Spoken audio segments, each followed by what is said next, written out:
We've reached the halfway point in the 2024 spring season for the Coast to Coast Racing League.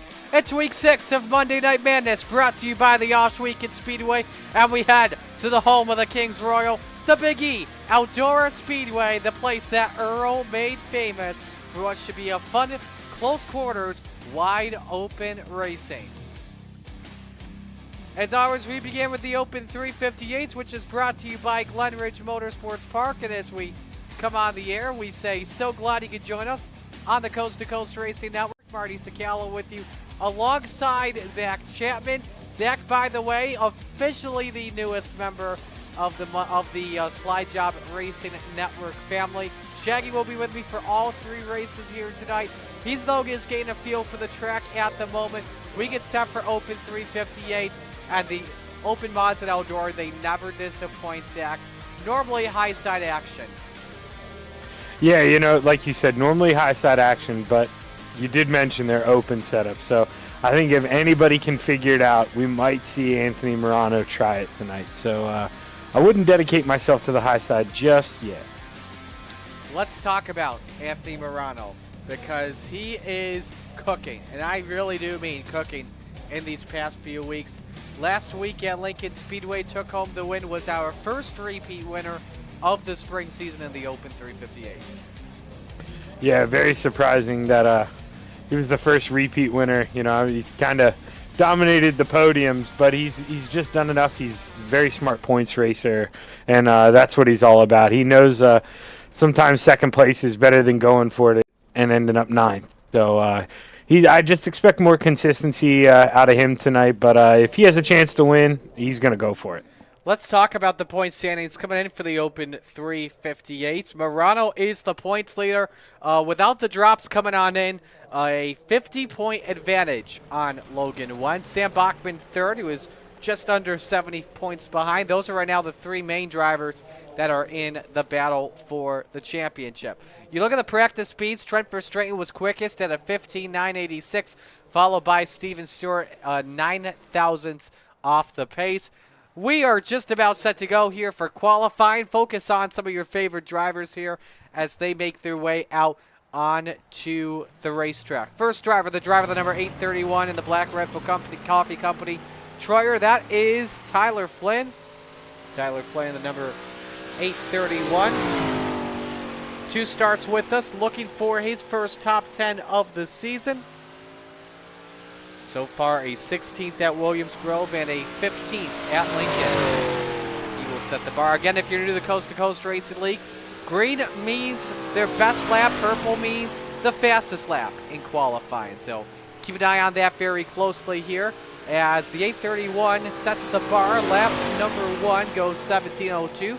Trent Verstraeten was the quickest in practice. However, though, the times clocking in like flies. Michael Vitale to the top of the charts at a 16:46, 16:461 from Michael Vitale. Here comes Randall Dixon off of turn number 4, coming to the checkered flag in the Eldora Sunset. Is this a better lap for Randall Dixon? It's not. Jake Henry, though, third quick on lap number 1 at a 16:50. Appears to be a slower lap here for Henry as he makes his way across the start finish line, 16:56. Let's go to Dylan Kinsey in the full throttle 83. 9th quickest on lap number 1. This could be a better lap. We'll have to see. It's not. 16:71.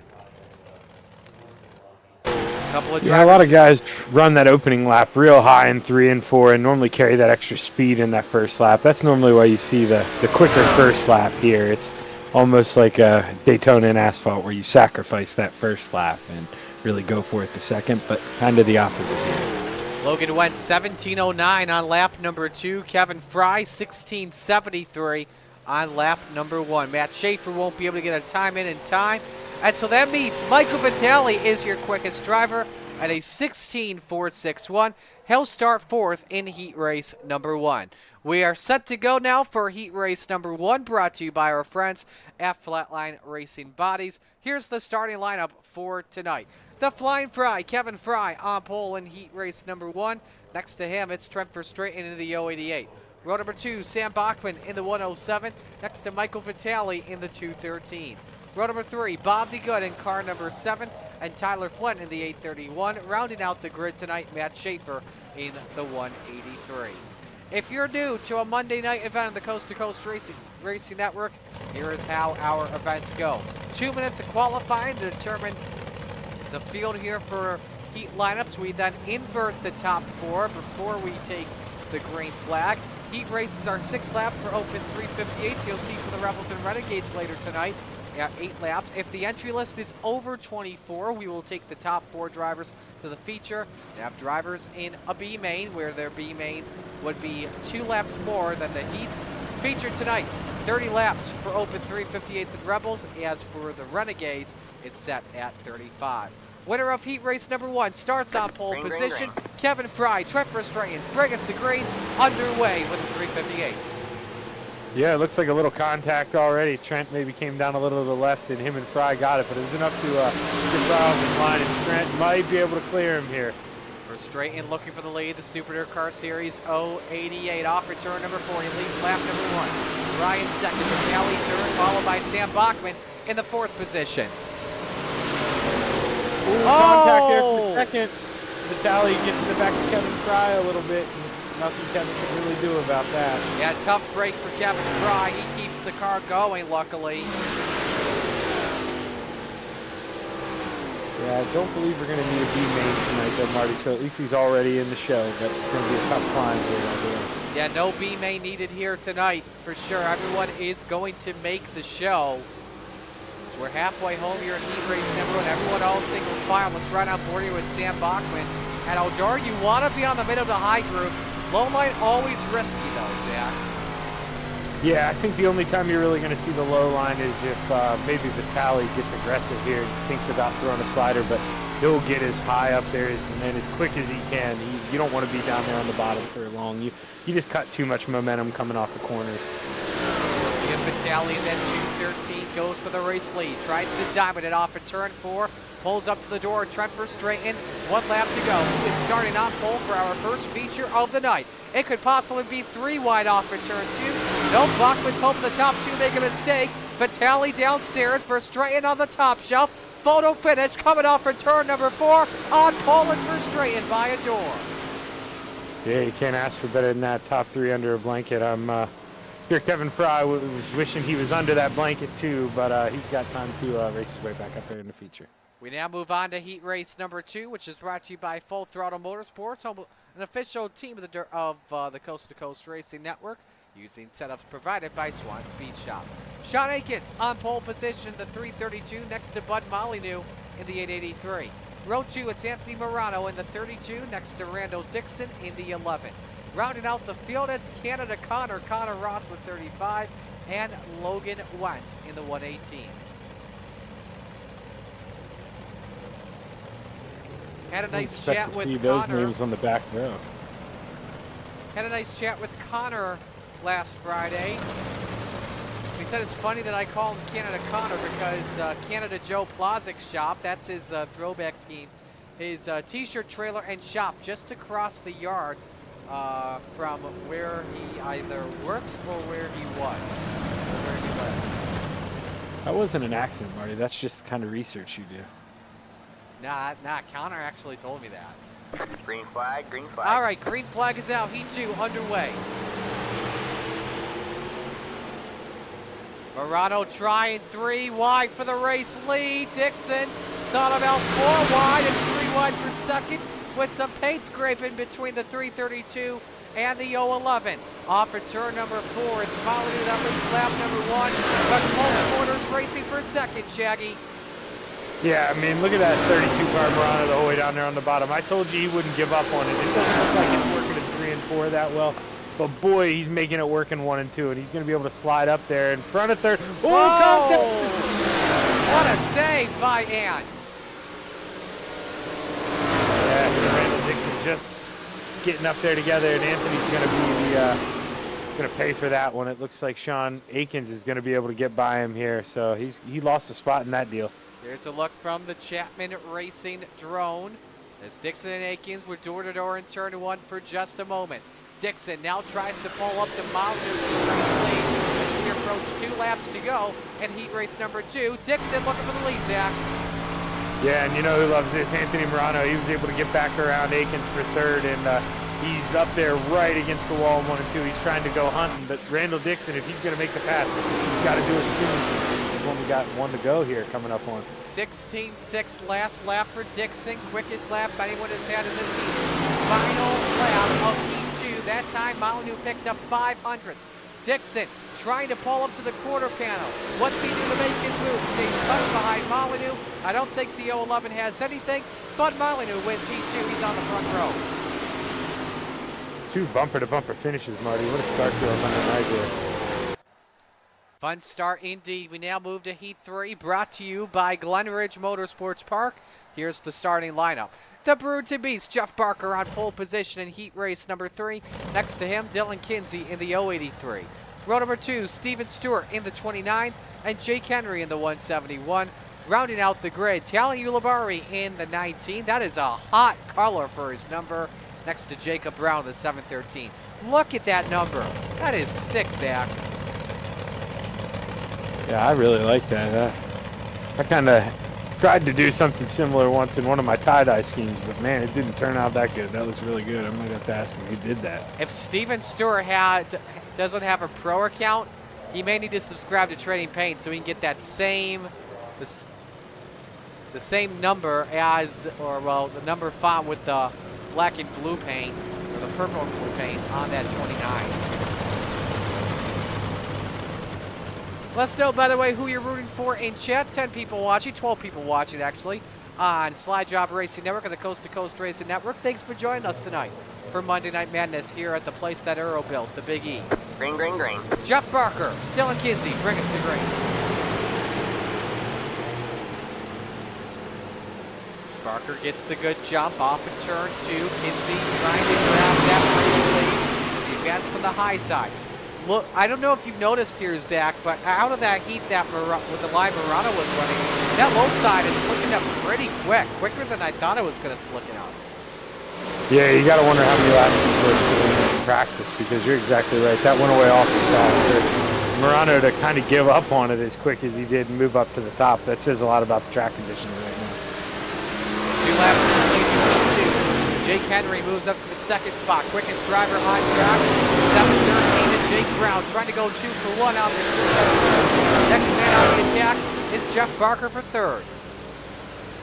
Yeah, I mean, if you can get 2 at once, why waste your time? But he wasn't able to get Jeff. But he just looks like he's much quicker on the entry of 1. As you see, he gets right up on the back of Barker again, and that's where he's quicker than everything. Let's go to the race for the race lead. It's Henry has caught up to Dylan Kinsey. They're door to door off for 4 as Kinsey kisses the wall.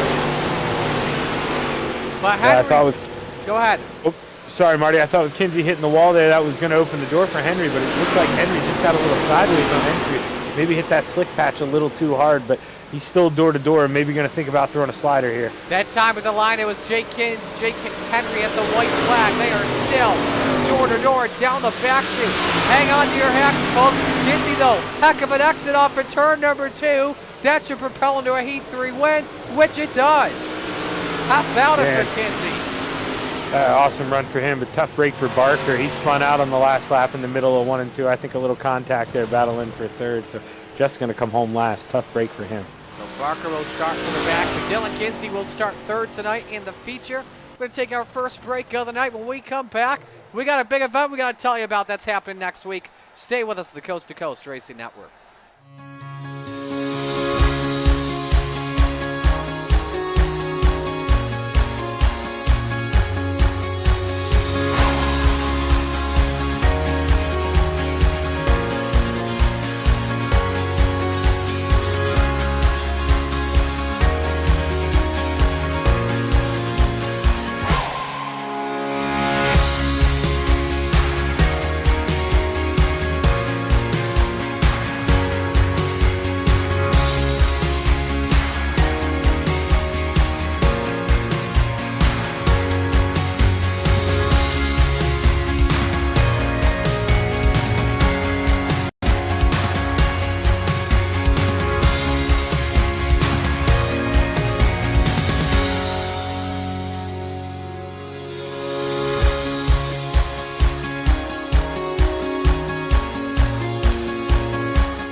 Back here on the Coast to Coast Racing Network, getting set to go for our first feature.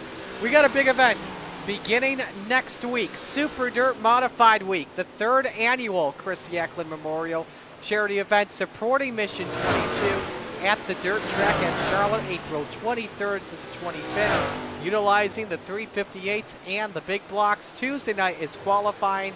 Wednesday night, the last chance showdown and pole scramble. Thursday night is championship night, 358, 75 laps, the big blocks 100. And the payout for the winner, $50 and a trophy saying that they won Super Dirt Modified Week. So always excited. This is one of my favorite events of the season when it comes to Coast, that and the Knoxville Nationals, Zach. Yeah, normally I'm a wheelman in that thing, but this year I'll be doing Tuesday night, so I'll be in the booth, and I'll probably try to sit in with who's ever doing the finals on Thursday, see if I can't call some of the action. That should be one heck of a show, Marty. I believe that is me, so you get to join me for what I call the racing in New York. So I believe as well that this will be the final time we have Super Dirt Modified Week at Charlotte because of Oswego coming soon to iRacing. So, but moving that alongside, it's time for our 30-lap feature. Let's meet the field and get you your starting lineup. Starting lineup brought to you by RSN Trackside. On the pole position, Trent Verstraeten in the 088. Next to him, Bud Molyneux in the 883. Row number 2, Dylan Kinsey in the 83 and Michael Vitale in the 213. Row 3, Randall Dixon in the 11 and Jake Henry in the 171. Row 4, Sam Bachman in the 107 and Anthony Morano in the 32. Rounding out the top 10 tonight, that is Jacob Brown in the 713 and Bob DeGood in car number 7. Row 6, John Akins in the 332 and Dallin Ulibarri in the 19. Row 7, Tyler Flynn in the 831 and Logan Wentz in the 118. Row 8, Steven Stewart in the 29 and Matt Schaefer in the 183. And row at number 9, Canada Connor Ross in the 35, and the Brute to Beats, Jeff Barker in the 513. And rounding out the grid, it's the Flying Fry, Kevin Fry in the 21. Tyler Flynn actually going to be starting from the back here. He'll actually be starting from a pit lane from what we see here. And yes, that is the case. So, approaching 1 lap to green here. Zach, who's your pick to win? Well, it's going to be a heck of a climb, but I think Samuel Bachman's going to get it done tonight. He's looked real fast out there in warm-ups, and I think he's the guy tonight. Sam Bachman looks to be the possible man. He's starting from 7th. I'm going to go with Verstraeten from pole. See what he can do tonight in that Super Dirt Car Series ride. Well, we're getting set to go racing here once again.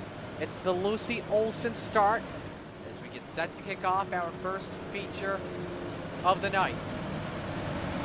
Yeah, and Bill Calder, he had a big surgery today, but hopefully, Bill, you're sitting in the hospital out there watching, man. We're rooting for you, and everybody at C2C wishes you nothing but the best, my man. We'll be silent on this first lap for him. We get set to go. Open 358's time to get it on.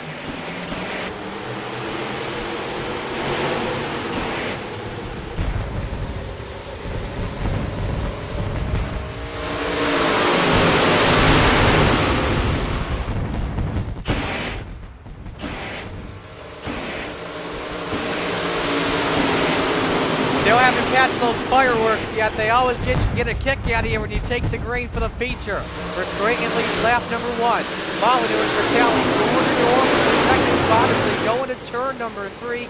Again, Highside's been the place you want to be at all night long. It was Molyneux that heads out Vitale in the line, Zach. Yeah, you couldn't tell some of the people in the back, though, man. They're running 3-4 wide. They're trying to make every line work, Marty. They don't care what lap it is. If you see slow guys in front of you, you got to pounce while you can. Molyneux may try and thread 3 the wide. needle. That was tight. Oh, they got one car sideways, but saving it. I think that may have been the 332 from Sean Akins, who held on for dear life, which he did. Top 4 drivers now all single file. Jake Henry takes a peek underneath Kinsey for the 4th spot to see if he can gather it at the start-finish line. But it's still Vitale trying to do everything and take that lead from Verstraeten, Zach. Yeah, Trent's doing. He's running a great line right now. He gets a good exit, but he's not getting a great exit of the line up top. But he's doing enough to mess up Vitali's entry, and he's just being real conservative right now, saving that right rear and holding lane. Kinsey still going for Henry. Both the high side, the middle group, just about identical. This looks like a race at Talladega, which ironically NASCAR's headed there this coming weekend. Yeah, it's always an exciting race to watch, but man, is that race tough on the safety rating, Marty. It's a we take it in that car. Yeah, it is true. Good matter here tonight, possibly. Anthony Morano started 8th. He's up to 2nd. But I want to talk about the man that's on the move. Matt Schaefer in the 183. He started back in 16th, and he's up to 9th. Yeah, and he's one of the guys who I was talking about. He was doing it everywhere. I watched him make it 3 wide and 3 and 4 a couple laps ago, the whole way on the bottom, and he just slung it in there and cleared him, and he's ready to go. Everyone pretty much all single filed out. Morano challenging Henry for the 5th position. High, wide, and handsome, the 32 all the way up next to that wall. Making a chance at 4th on Dylan Kinsey. Here comes the man looking for the 3-lead. Yeah, he is quick. I just don't understand how those guys do it, Marty. They get so close to that wall. They're in their comfort zone up there. He's able to keep that car straight, and the exit speed just speaks for itself as he's passing for 2-3. Trying to get the 10-lap average pulled up here for you. We're having some technical difficulties on that, so we'll try and get that fixed. That's the first yellow flag. Morano, though, up to 3rd. That car is always dialed in for long runs for a reason. We also saw Molyneux take 2nd from Vitali just a moment ago, but again, he can't leave that top open because Morano's going to take it away from him. Yeah, he kind of threw a little bit of a block on the front stretch last time, but now Morano, he's got enough there and nothing he can do now. Morano's got 2nd, and boy, if I don't want to be trying for straight. Caution! First yellow of the night, Connor Ross, Kevin Fry, Sean Akins. About 4 cars in it. As the leaders are probably glad that yellow came out because we were starting to approach some lap traffic there, Zach. Yeah, good timing for them, and works out for Anthony too because he had already cleared. Up fake on the caution. Looks like Connor tried to come up high and telling Ulibarri he was there. Just go high and a bunch of cars involved. Brian nowhere to go. Nice hits from Jeff Barker and Bob DeGood. Let's take a ride on board with Kevin.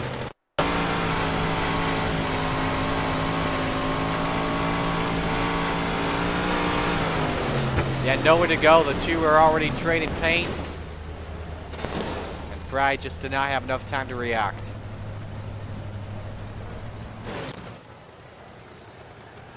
Yeah, at least, Fry's got that quick repair. I see him going in and using that, so he'll be able to heal up and give her one more shot. Almost halfway, though, so he's got to get on the horse. Here's a look at Barney. First yellow flag, by the way, of this feature. Again, we're getting our 5-lap averages here all loaded up. There we go. We use graphics from SDK and graphics from Race Labs in case anybody here is wondering. Let's take a look at the 5-lap average while we are at it. And best drivers on track. You can see Morano's been closing in really well. Same with Sam Bachman. That 107, although he has stayed put in the 7th spot.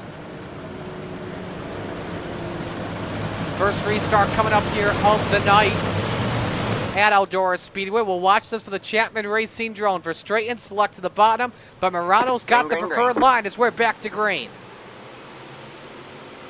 Yeah, great start from Trent there. Able to easily get up high. He knows he's got to protect now. That 32's coming. This is from the back end of your leader. Now Morano tries to dive in the corner to think about going for the race lead. Reagan moves him to stay up top, though. Yeah, as much as you don't want to do it if you're Morano, you almost got to watch that mirror a little bit. build yourself a little bit of a gap to P3 before you really try and go after it, because he's got some laps left. Here he no goes. hurry. And then as soon as I say that, Marty. Slide job, Murano for straight counters. Eldora Speedway has been known for slide jobs city in the past, and the slide jobs are started here tonight. Verstraeten a little bit too high. Murano going for the lead once again. Verstraeten, though, had the lap at the stripe. Murano sends it into turn number 1, the 32 back out front. Yeah, I'm anxious to see, though. Trent does a great job here on the bottom of 3 and 4, and I think that's the preferred slider area on this track. As you see, he's still going to beat Murano to the line. I just think you want to be able to do the slider in 3 and 4. And how Verstraeten did not catch the wall at 4, I don't know. Yeah, and look at this. Now all of a sudden Vitaly's right there on the bumper of P2, so these guys really got to think about what they're doing. Murano again for the race lead. Verstraeten these last few laps at the line while they trade sliders. Vitaly's just watching if they can just take each other out. Yeah, and Verstraeten entered there in the medium groove. You see much better. Didn't slide up against the wall. Able to clear him. Single file back at the line. Trent's doing a great job. Now Murano's going to get a run here into turn 3, but decides not to send it deep. And I think right now, if you're the 32, he's playing possum. I think he's waiting for that long run to develop. That's where he's very good at. The long run has been insane. Yeah, I mean, that's what I thought he was going to do. You heard me say I thought he was going to take it easy, and then as soon as those words came out of my mouth to do that slider in 1 and 2, I looked to him to go to that plan right now. He just needs to ride it. They're faster than Vitaly right now. They need to build up that gap. They just need to worry about the slider and caution out.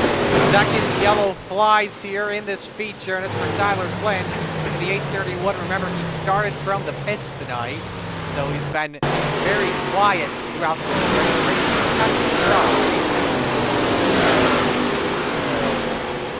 And yeah, just got sideways already going into turn number 3, and there was nothing Kevin's had a lot of bad luck tonight, Marty. Yeah, second caution that 21's been involved in. Yeah, Andy had that mishap in the heat, I believe, so he hasn't gone through a race unscathed. He's just going to look to rebuild here in the sprint cars, I bet. Yeah, that machine has been wounded up tonight.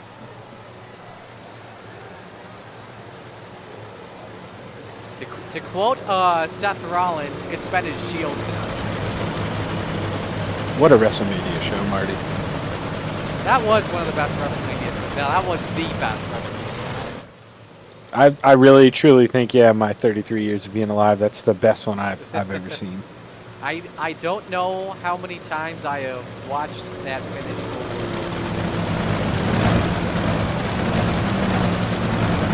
Undertaker, oh, you gotta love it.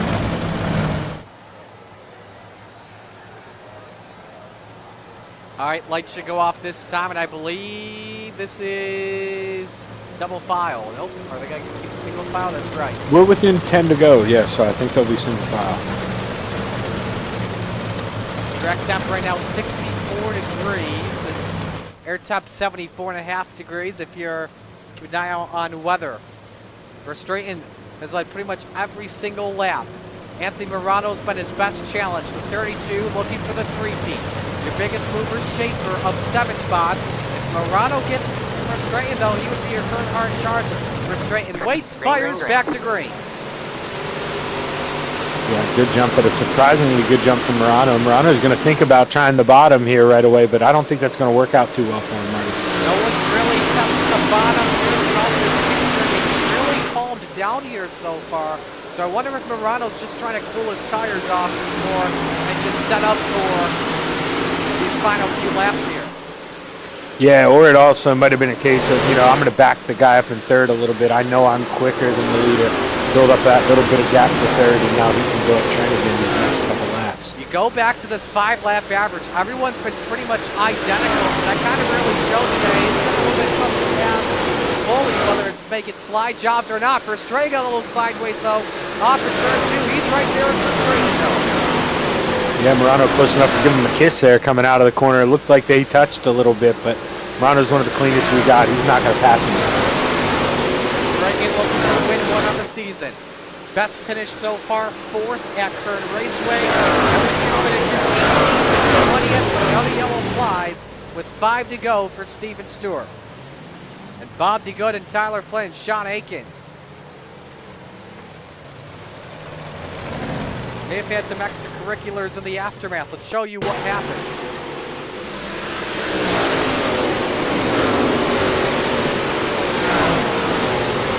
29 just caught the wall and then collecting his teammate. It's a tough break there. Let's go on board with Bob DeGood, show you what happened in the aftermath. He's just following this all right behind. Those are wrecks happening. He dodged one, but then I think he got rear-ended. And then he is hooked back by the 831. And, okay, that was weird how that car just moved forward. I think it was like the throttle was hung for a moment.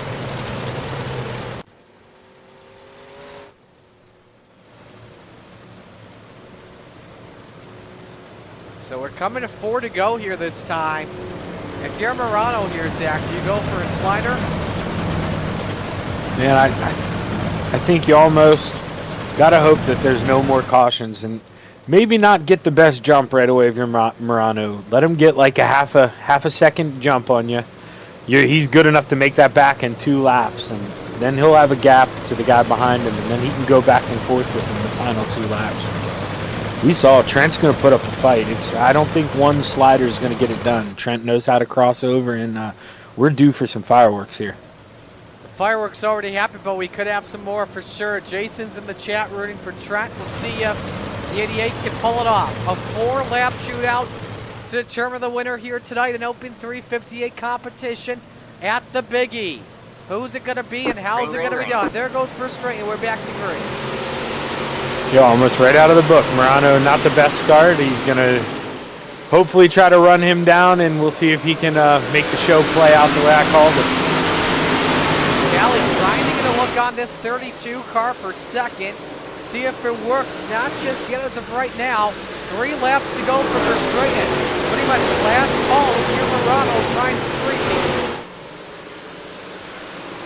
And Matt Schaefer, now he's up 8 spots. Marty was just able to get past for 8 points. Now he's going to work on Randall Dixon here. This has been a phenomenal race for the 183, no matter where he finishes. It's been a great charge through the pack. 2 to go meanwhile for Trent Verstraeten.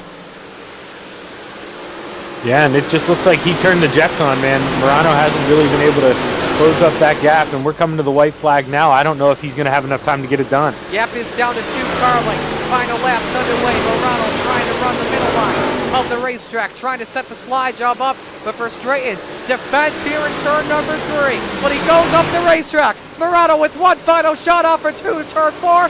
Can't get there. Verstraeten wins. We almost saw, Zach, a little bit of Nick Hoffman moment from what happened to him last weekend at Farmer City. But it's Trent Verstraeten that gets win 1 of the season in the Super Dirt Car Series, Venom Racing number 88. Yeah, it looked like he almost got the yips there. It almost got the best of him, but he was able to settle it down, keep it out of the wall in 3 and 4, and just get it done. And Anthony Morano right behind him gave us one exciting finish. That was a fun race to watch tonight to get this one started here on the Coast to Coast Racing Network. Look at your top 10. Again, Schaefer, your biggest mover, up 8. And so he gets the 5 bonus points. Kevin Fry up 7 to finish 12th. A good race for him as well, despite all the accidents. He was able to, like I said, pick up a couple spots.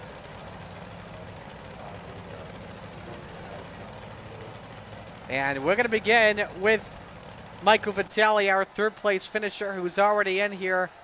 Michael, that was a great race from your vantage point. I'm sure you were probably hoping for the top 2 to take each other out during all those slide jobs. I was waiting to see if there was going to be a mistake made up front. I mean, I did everything I could to try to just stick with them, and yeah, it was a fun race. Is this the race that you maybe expected tonight? With obviously everyone going full throttle, 2 grooves working throughout the racetrack, and in the end, a little bit tough to pass. Yeah, a little tough to pass. I'll be honest with you. The last caution, I was thinking about switching my groove up a little bit, but I was like, you know what? I'm going to play safe than sorry. Who do you want to give shout-outs to on the run? I want to give a shout out to everybody at the Vitali Motorsports, Billy Roberts over at Gears Unlimited, Jake, Randy, Nick, my teammates, and you for broadcasting and Coast to Coast for giving us a place to race every week, guys. Alrighty, well, we'll let you go. Congratulations on a great run, and hopefully we see what happens to you next week during All right, Super brother. Dirt Thank you. Week. All right. Thank you, brother. Super Dirt Modified Week, to be specific. Let's go to Anthony Morano, our second place finisher, looking for the three-peat, and Zach's caught up with him. Hey, Anthony, Shaggy up in the booth, man. You got a copy? Hey, Shag, what's going on, buddy?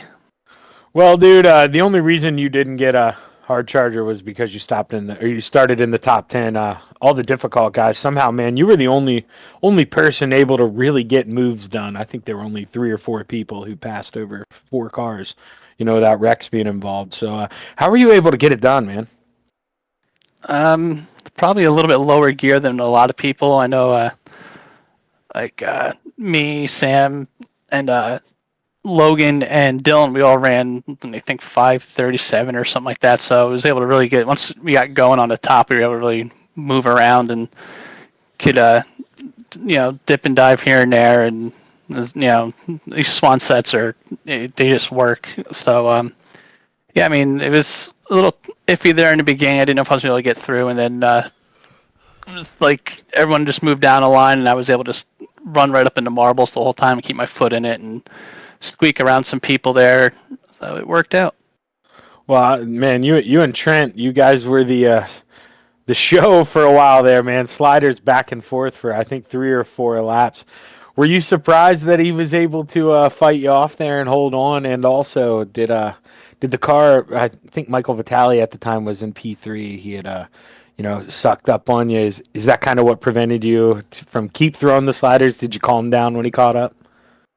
I knew Mike was coming, but Trent ran a hell of a race, man. I made him work for that one. I gave him everything I had, but yeah, when I saw Mike was getting real close there, I just figured it'd probably be a little bit better to play it on the safe side. And by that point, I think I'd already got my tires more than hot enough where I couldn't really do too much with what was going on. So figured I'd fall back in line and see if I can suck up on him, and maybe if I move across his mirror enough, he'd see it and make him a little nervous and see how that worked. But he kept his composure with it, and just that much better than me tonight.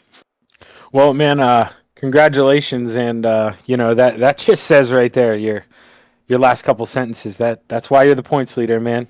You stay in your lane and you're consistent, and there's nothing wrong with finishing on the podium every week. So, congratulations, Anthony. And you got anybody you want to thank on your second place finish? I got to thank my wife Sherry, my teammates at FTM, Dean at Super Dirt Car, Logan at High Mom Lens, Expert Installation, GripHack.com, DJ Sim Shop, MDI TV. You guys are doing the broadcast, everyone at Coast to Coast, and shout out to my buddy Bill there. He had an operation this morning, so Bill, hopefully you get better and you get back out here racing with us soon. Yeah, that's awesome, Anthony. We're all rooting for Bill, and we can't wait to have him back here. But I'm sure I'll be talking to you here again next Monday night, Anthony. Congratulations, and you're going to run Super Dirt Car Week, right? That's what's next week. Are you going to run that? Absolutely. That starts Tuesday, but Monday night, it's Knoxville, so we'll see how that one goes. Oh, wait, yeah, you're right. Me and Marty have this, and then it goes to Tuesday. So, see, you're better at my job than I am, Anthony. But congratulations, man, and I'll talk to you again next week. All right, so that's Anthony Morano, our second place finisher. Let's go to Victory Lane, bringing your race winner in Trent Verstraeten. Trent, you did it. You finally got that win you wanted, but, man, that was not easy having to hold off Morano. No, I'm sweating buckets over here. When you have that guy on your tail, it's definitely has you on your toes. And I was just making sure I didn't make any mistakes. That's been pretty common for me lately, just stepping on it and throwing it away. So I'm glad I didn't do that tonight and was able to hold off. I know you expected Slide Job City to happen here, and it happened midway throughout the race. Were you surprised it didn't happen late in the race? Yeah, I knew it was gonna happen eventually. And then there was a couple times where I thought, should I just fall in line? But if you give him the lead, chance of you getting it back are pretty slim. So I just kept fighting. Seeing Vitale was coming up on us, so I was glad I was able to get out in front of Morano there. But yeah, I'm surprised. If it was got a little closer there at the end. Like there would be more side jobs, but those restarts really probably messed that up. Or yeah, the cautions messed that up. Absolutely. So, who do you want to give shout outs to on the run? Well, first I would like to say prayers to Bill Calder. Went in for his surgery today. I hope he's has a good recovery and we see him out on the track soon. And then shout out to my team, Venom Racing, you guys for putting on the broadcast, and everyone behind the scenes at C2 Suf for the league. Alrighty, well, we'll let you go. Congratulations, a great win for you tonight, and hopefully we see you in the Rebels. Thank you.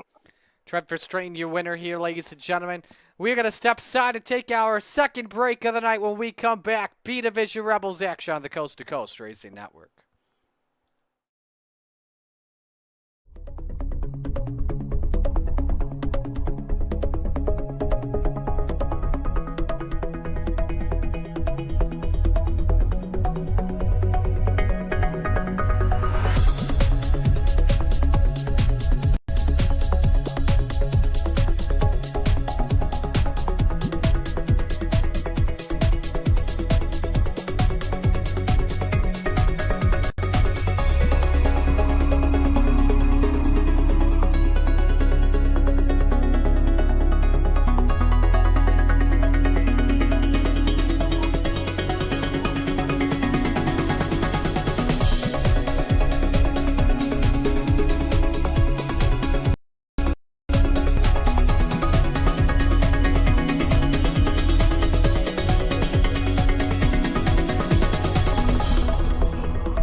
It's time for another edition of RSN Trackside, powered by Bob Johnson Auto Group on Rock Sports Network. Kiss on the champion.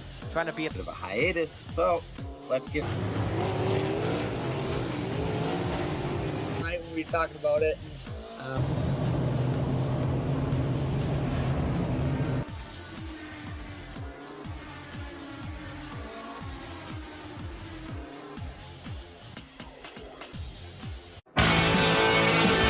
Well, good evening, everybody. Welcome to our weekly race chat.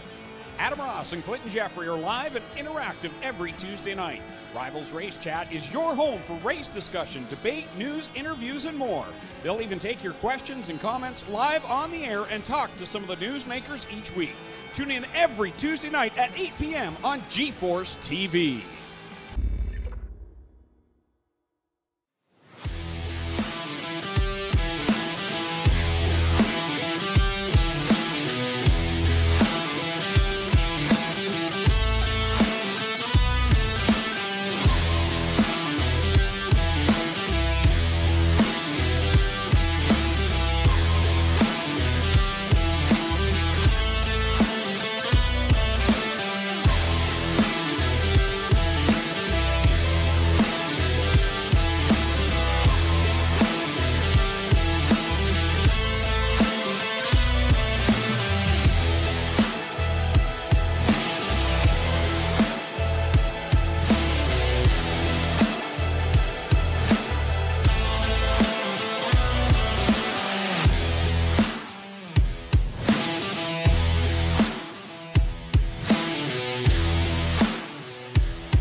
We're back here on the Coast to Coast Racing Network as we are just about set to go for a little bit of action here with our friends at the Rebels. Rebels, as always, are brought to you by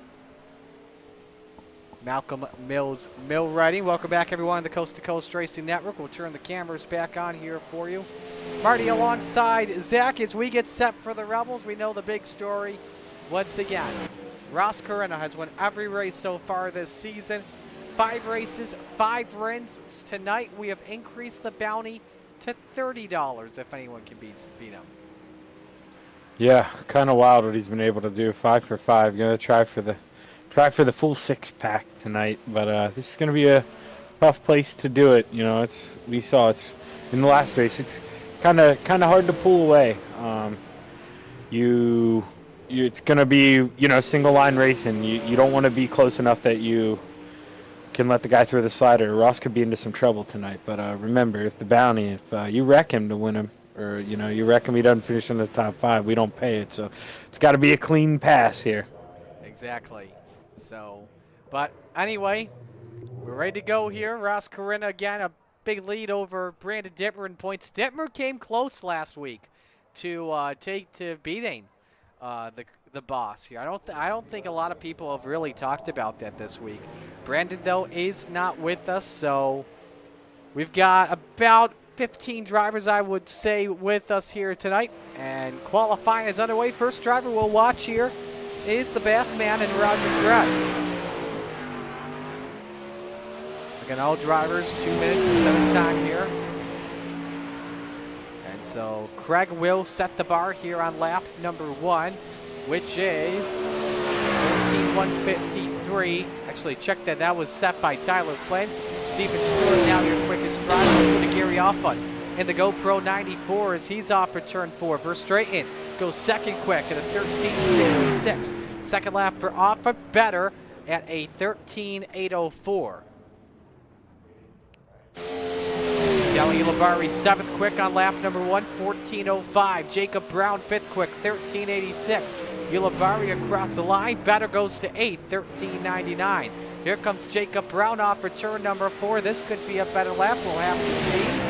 It's short, 14:078 on lap number 2.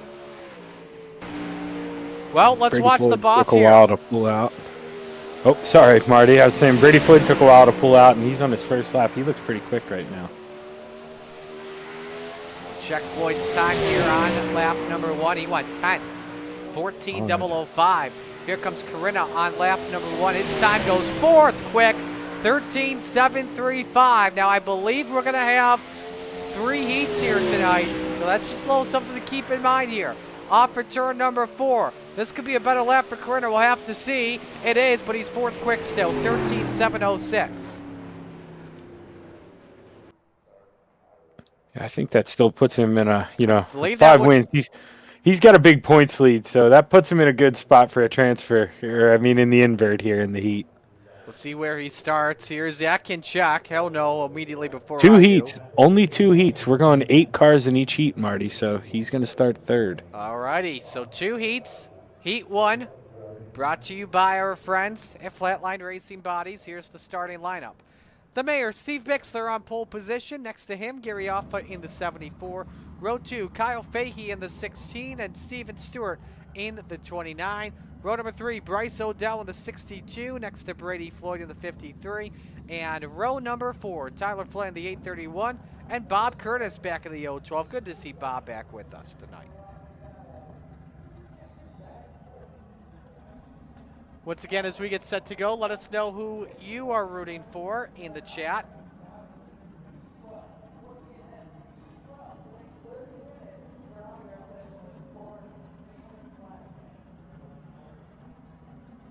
Again, thanks for joining us here this evening. Our second of 3 events here tonight on the Coast to Coast Racing Network. We'll have the Renegades later on take shape at Eldora. Not sure what the holdup here is for. I think the pace truck driver was either taking a little nap, had to open up his soda, or is on something. We'll move Yeah, on. I've never seen him wait that long with all 8 cars gridded. I was kind of searching around on my live timing to see what was going on. I couldn't figure it out either. Yeah.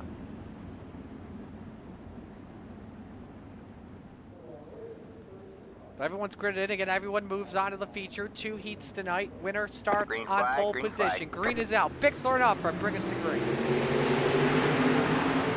Oh! Fahey caught Bixler. Everybody scatters 4 wide for just a moment. And the leader is Gary Offbutt, and him and Steven Stewart, have a lot of daylight. On 3rd place, Tyler Flame. Oh, tough break. It was just too much of a set by Fahey in the 16, going into turn number 1. That's what it looked to be like, Zach. Yeah, it looked like maybe, he just got a little, anticipated the start a little bit, or just didn't spin the tires. Maybe Bixler did and just got into him. That's a tough deal for Bixler. He put himself in a real good spot at a track that's going to be real tough to pass. But now Steven Stewart, man, he was the beneficiary of that. He had to start 4th after getting the pole and got 2 free positions right there, and now he's going to work. Stewart getting a little bit tight off the corner. That's helping out Gary Offer with the advantage. Now Stewart goes for the slide job. Gives Gary Offer the lane. Despite Offer beating the chocolate chips in turns 1 and 2, he is still hanging on to that lead for right now, Zach. Yeah, he just did a good job of straightening the car out and really, hammering it down. But I think we're going to look for Stewart to throw the slider. No, never mind. I thought he'd do it in 3 and 4. He's got to run up on the cushion, top shelf where Mama hides the cookies. Leads the lap of the line with 2 to go. Man, I don't know how some of these guys do it, Marty. I'm always so afraid to push it up in that line when you guys run in the middle. You got to hope he's aware and hears you out there. It's so easy to get parked in the fence. I don't know how everyone's hanging on up in the fluff. All 4 tires in the fluff, and everyone's still hanging on. Stewart in the 29, the Saints ride, off for 4. He starts on pole tonight. Gary Offbutt 2nd, he'll start 3rd. Flynn 5th, Odell 7th, Floyd 9th, Fahey 11th, Curtis 13th, Bixler 15th.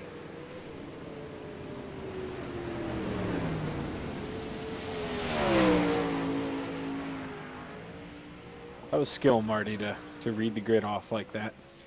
When there's only 2 heats, that determines the inside row. That's still good, though. That's thinking outside the box. Let's go to Heat 2 now, brought to you by Full Throttle Motorsports, and here's the starting lineup. The Flying Fry, Kevin Fry on pole position, the 21, next to Jacob Brown, the 713. Row 2, the boss, everyone's chasing down Ross Carina tonight in the 10, and it's Trent Verstraeten in the 088. Row number 3, Tally Ulibarri in the 19, and the bass man, Roger Craig in the 747. And in row 4, Canada Connor Ross the 35, and Devo Donovan Ross in the 5. How did I never notice this, Marty? Ross Carina, okay, 5 wins in a row, right?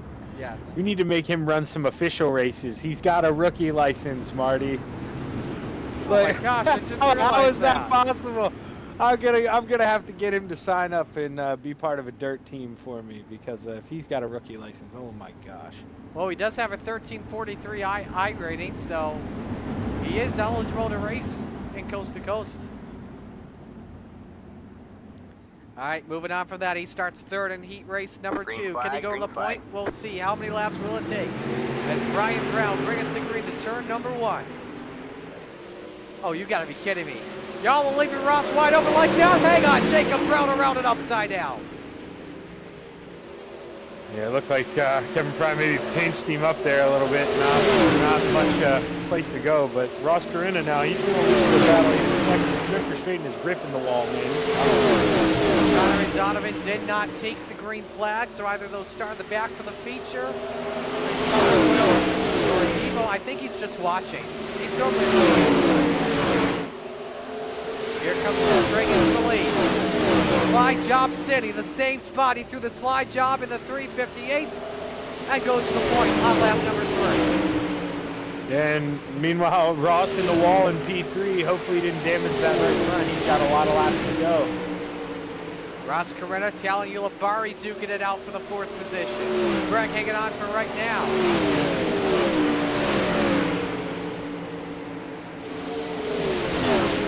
Gap starts to increase. while for Verstraeten here, Zach. It's at 0.3 of a second. Fry trying to slide the line once again, but it's just not working out here. I'll tell you who it is looking out for. Working out for Ross Carino. Look at him. Where did he come from? Battle for P2. There you see him. Flying up the cannon here in these final 2 laps. It's going to be very tough to do so with one guy in front of you. Now sends it into the second position and takes it away. No, Fry in the wall. Oh, coming up sideways. What a save by the 10.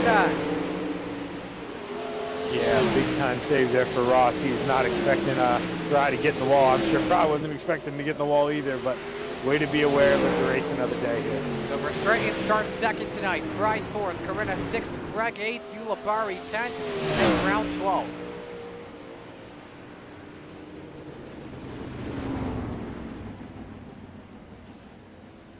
So Heat 2 is in the books. We'll step aside here. Feature coming up next on the Coast to Coast Racing Network.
Getting set to go now for feature time. Ross Carina the quickest, the 13.891. Don't forget Super Dirt Modified Week begins Tuesday on the Coast to Coast Racing Network with small blocks and big blocks. Tuesday night is qualifying, followed by the Last Chance Showdown and Pole Scramble on Wednesday.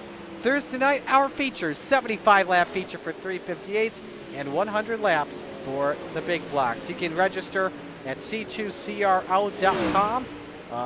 All fees go towards Mission 22. $10. That's what it was. Now it's $15 to enter, or $20 for both for your entry fee. And we're excited for sure, Zach. Yeah, I mean, that's always a good show. We've seen guys, I believe it was a couple seasons ago, I can't remember his name, but we saw a guy take the last spot for the pay-in. I believe Dean Reynolds bought it for him, and he ended up coming out of nowhere and winning the race. So it doesn't matter where you start, you got to be able to run it on a slick track, because all those laps, man, it's going to be slicker than heck at the end of that thing. It's going to be a heck of a show. So we're set to go racing 30 laps. Let's meet the field and give you your RSN Trackside starting lineup. On the pole, Steven Stewart in the 29, next to Trent Verstraeten in the 88. Row 2, Gary Offa in the 94, and the Flying Fry, Kevin Fry in the 21. Row 3, Tyler Flynn in the 831, and the Boss, Ross Carina in the 10. Row 4, Bryce Odell in the 62, and the Bass Man, Roger Craig in the 747. Rounded out the top 10, Brady Floyd in the 53, and Talan Ulibarri in the 19. Row 6, Kyle Fahey in the 16, and Jacob Brown in the 713.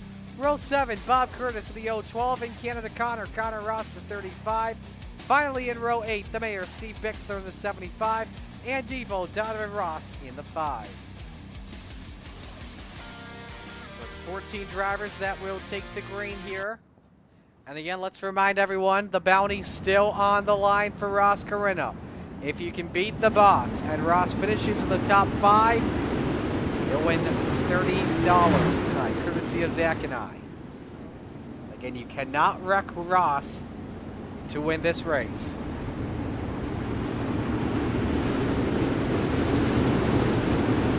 William, we should be all good here. The music was probably just overpowering. Who's your pick to win, Zach? Oh man, this is a tough one.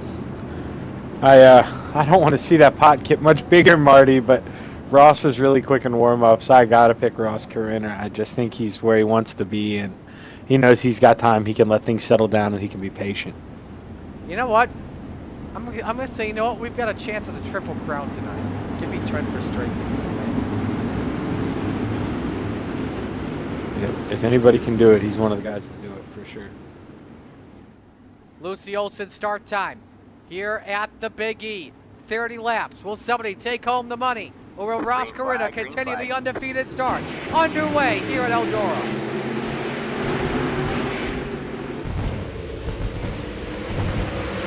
Off and that's for straight and comes out with the early lead. Steven Stewart second. Kevin Fry, Ross Carino race for third. 3 wide for just a moment with Gary Offer rounding out the top 5. Fry closed in just a little bit on Steven Stewart for second. Wanted to make a pass, no just yet. Oh, that was tight between him and the boss. Oh no! Oh, hang on.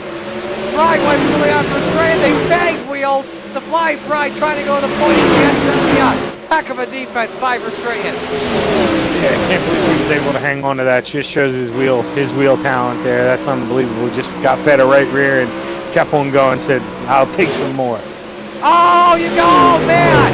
Fry just slammed the door right in front of Steven Stewart, and through goes Ross Carino for second. I tell you what, if I'm Steven Stewart, I would not be too happy at that. Here comes the slider 21. back. Yeah, 21 ain't making many friends right now. He's fed 2 right rears, so if he's got to calm down if he wants to survive this thing. Stewart trying to gather third back from the 21A. It's just not working with the slider attempts. Stewart, though, did lay down the quick slab last time by a 14.52. But, folks, the boss is coming. It's only lap number 7. Challenge for the lead happening right now. Manel Fry's the quickest car at a 14.49. Both Carino and Fry are faster than the leader. Yeah, Fry is definitely quick right now, but he's working for that speed. We got a battle for the lead, Marty Slider! Ross Carino for the point. You bet nearly puts the 88 in the wall and cleared him with class. Kevin Fry with the set for second. Stalling away, and they bang once again. Yeah, I think that was a little reminder saying, hey man, I remember what you did to me, and he's going to try to really back in here. But Kevin Fry, that was an impressive move there for a second. That one was clean, and that was the way to get it done. Here comes Stewart for third as Verstraeten kisses the wall. The 88 shuts the door right in his face. Feel impressive right now as Ross is able to do this, kind of running that middle slider line. He's not running against the wall, abusing that right rear tire. He's really saving it up. So he's got more left in the tank if he needs it. 10 laps complete. Why don't we blow up for the first time tonight? The 5-lap average. And you can see who is the man on the charge. It's both Carino and Fry. Everyone else got nothing for the top 2.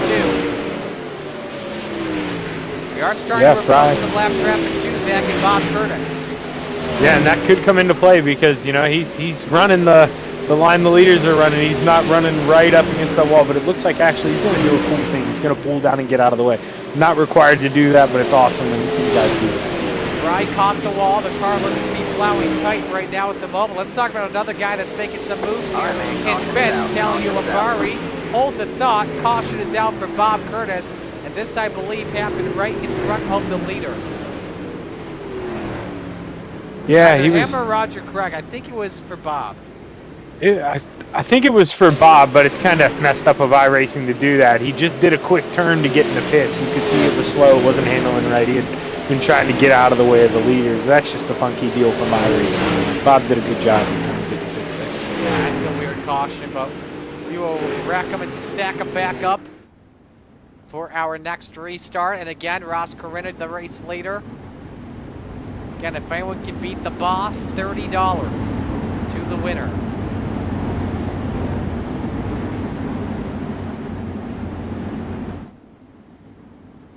We'll have a double He just fire made restart. that Go look ahead. so easy, Marty. Yes, he really I said he has. just made that look so easy. Quite impressive. I just, I expected him. Obviously, I picked him. Expected him to be in contention, but not on lap 4 or 5, whatever it was. That was pretty unbelievable.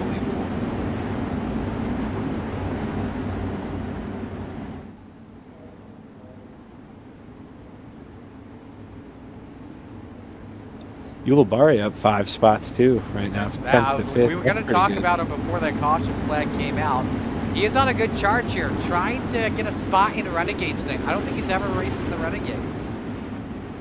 No, and he's one of those guys that, kind of a little bit the opposite of Anthony Morano. I feel like he's just as fast in his own way, but he's a little more aggressive. He's not always willing to back out of it, so sometimes that doesn't always pay off. But it's nice to see him up in the top 5. Hopefully he can climb the mountain a little bit and hang on.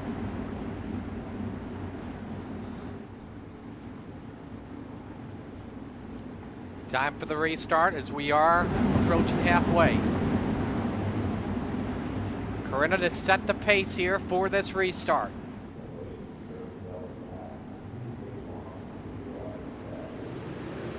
Green, green, green. Ooh, contact! Oh, Verstraeten All right, man. collects Bryce Odell. And Verstraeten looks to be donezo for the night.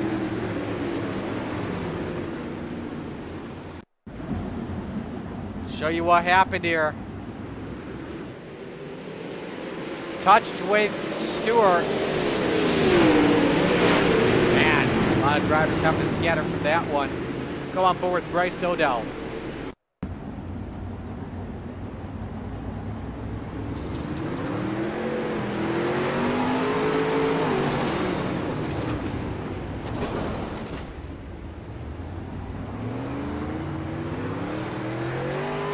Some pretty good damage on the 62 where he had to get a quick repair. But hey, guess what? Look who comes out with another slight advantage of things here. Talon Ulibarri now moves up another spot to 4th. Actually make that, I think, 3rd here. Did he beat Stewart at the line for 3rd? I think he did. Yeah, I think he may have because the contact was pretty early, so I think he was able to go down low and get by that. So good deal for him. He just needs to lock this down. And, these front two, it's no surprise here. They're going to go at it. I mean, Kevin Fry, he wants to win. He's going to go for this. So Talon just needs to be smart and wait for an opening, and maybe he can pounce. Get the gloves out, that's for sure.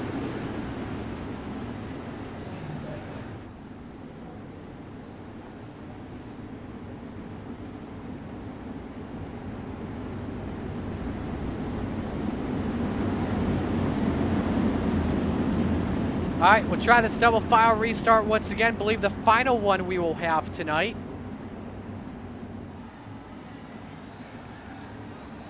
Corinna will bring us back to the green flag. Here we go. Green flag, green flag.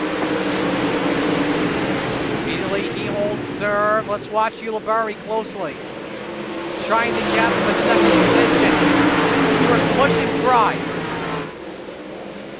See if the 29 can take the runner-up spot. He can't. Fry holds on. Yeah, but Fry got in the wall a little bit there. That's going to slow his momentum. Stewart's going to easily be able to complete this slider. And remember, they made contact earlier, so Stewart's not going to give him the most. Kevin Fry tried to Hail Melon it off at turn 4. Oh, look out, the 831 with the save. And Tyler Flynn.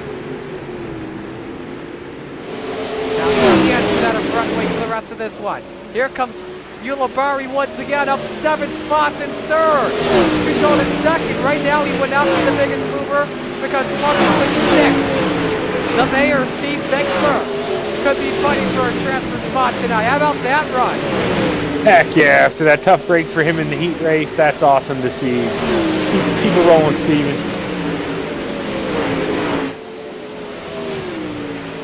The lead is increasing. 2 seconds for Ross Corinna on Kevin Fry. And now he's playing it safer on the slider lines. He may be trying to save some fuel here. Yeah, I think it's more that right rear tire too. Just going to be real gentle. He's probably not goosing it up a lot as he's in the slider.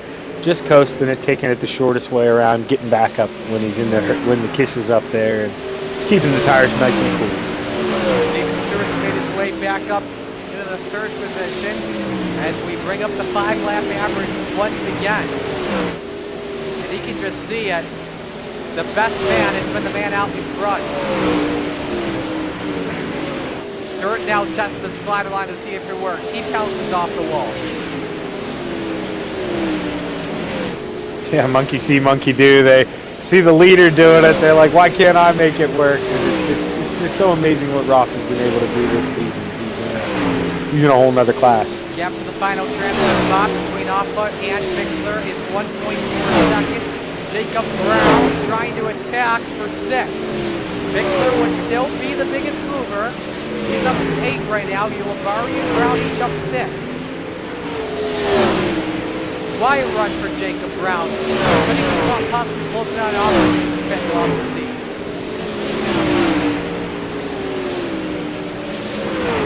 Let's go to 3rd.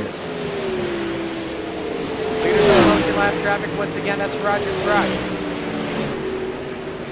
We're 4 laps away from Ross Corinna from extending the perfect start to the season.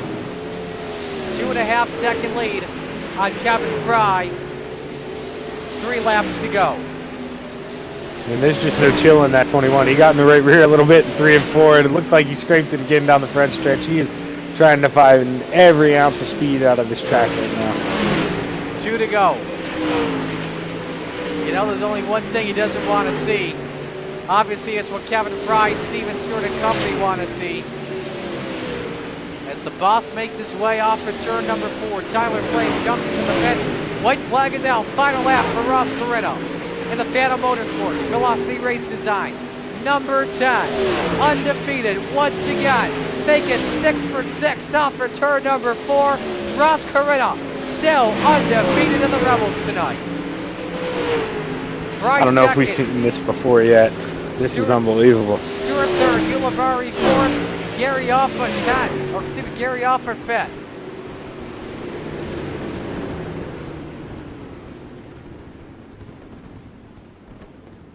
Just the class of the field once again tonight. And the bounty is up to $40 next week when I believe we head to Knoxville.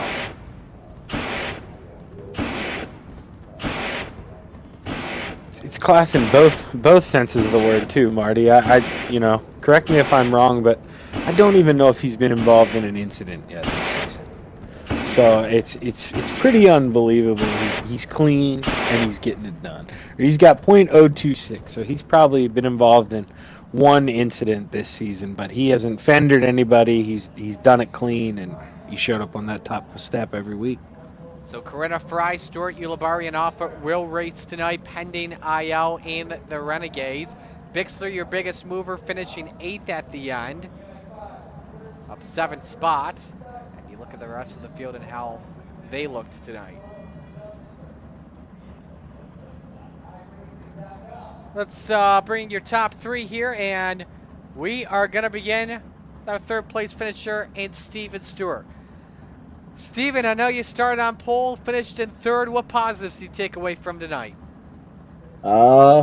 Take away that I'm fast enough to start on the pole still. Other than that, I felt like I was reeling Kevin in a few times, so I think I have it for Ross one of these weeks. It's just it wasn't this weekend or this week. Yeah, how tough is it right now to try and beat him? I guess I'll ask you that. We were talking about him in Discord a minute ago. He's methodical. He's like, he may not set a good heater in qualifying and is still more than comfortable starting in 6th and just very consistently picking his way up through the pack. And that's what tears me up. is that I can just every time if a caution is thrown or multiple, I can count on him improving his position every caution, and that just kind of gets in the back of my head a little bit. Not gonna lie. Somebody's got to try and beat him. The bounty now is at $40 next week. So, but who do you want to give shout outs to on the run? First off, Taylor Wineland with 25 Enterprise. Recently hooked up with him, and he's just got sets that will blow you away. So I got to give everything to him. I've actually been running his stuff for the last 3 weeks. I just recently put his name on my card. But other than that, the Moto boys, all the guys I race with, and just family, people that let me do this for the hours, and you guys putting on the broadcast, Roger, Bill, and all those guys for putting on the whole series. Just everyone that is involved.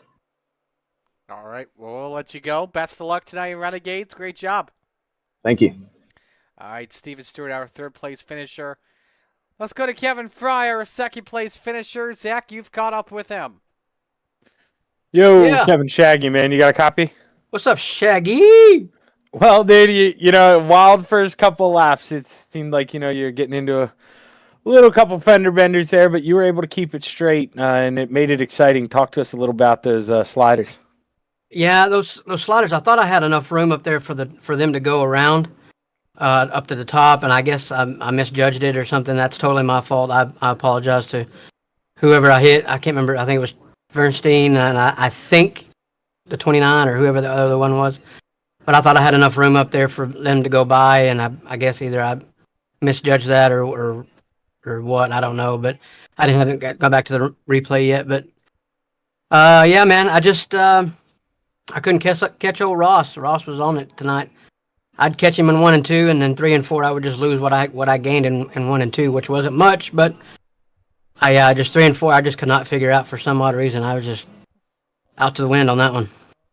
Well, yeah, I saw you got the right front in the wall a couple times too, so that thing couldn't have been handling the best, man. And he wasn't, clearly Ross quickest car tonight, but it's not like he was outpacing you terrible, just maybe a tenth and a half consistently. So Yeah, you were that's what I clearly felt the like. second place car tonight, and Yep. you were real quick, man. So congratulations on that. But you got anybody you want to thank on the second place? Yeah, man, I thank my team, Dirty South Sim Racing. Appreciate those guys. Week in and week out. Marzoff Inc., Twisted Tech, 2-1 iRacing Designs, keeping me nice and fresh week in, week out. Excuse me. Appreciate you guys for making us look good on the winter web every Monday night, making us look good. I mean, like top-notch tier 1 promotions here, buddy. So good job, guys. Hey, we appreciate that, Kevin, but we just get to sit here. You guys are the ones who have to do the racing, so we but appreciate you when make you sure guys good, put though. on a good show for us. Makes the job a little easier for us, but Right. hopefully get to talk to you here next week. You aren't going to run the A, right? Because you admin. Correct. Yes, sir. Yeah, I won't be running the Renegade. So, All right. also, I want to, as far as I meant to. Oh no, go ahead. Go ahead. I want to keep your thoughts and prayers with Bill. I think he had his surgery today or this morning. Keep his family in our thoughts and prayers throughout the week, and hope for a speedy recovery. Also, Wayne Johnson, he got hurt pretty bad this weekend at TMS. Keep him in your prayers as well as he recovers from a surgery from his arm that he got hurt real bad this weekend. So, all in all, appreciate you guys again. Thank you. Congratulations, Kevin. That's one thing we love about the racing community, man. We're all there for each other. So hopefully we talk to you again next week, man. Yes, sir. Thank y'all.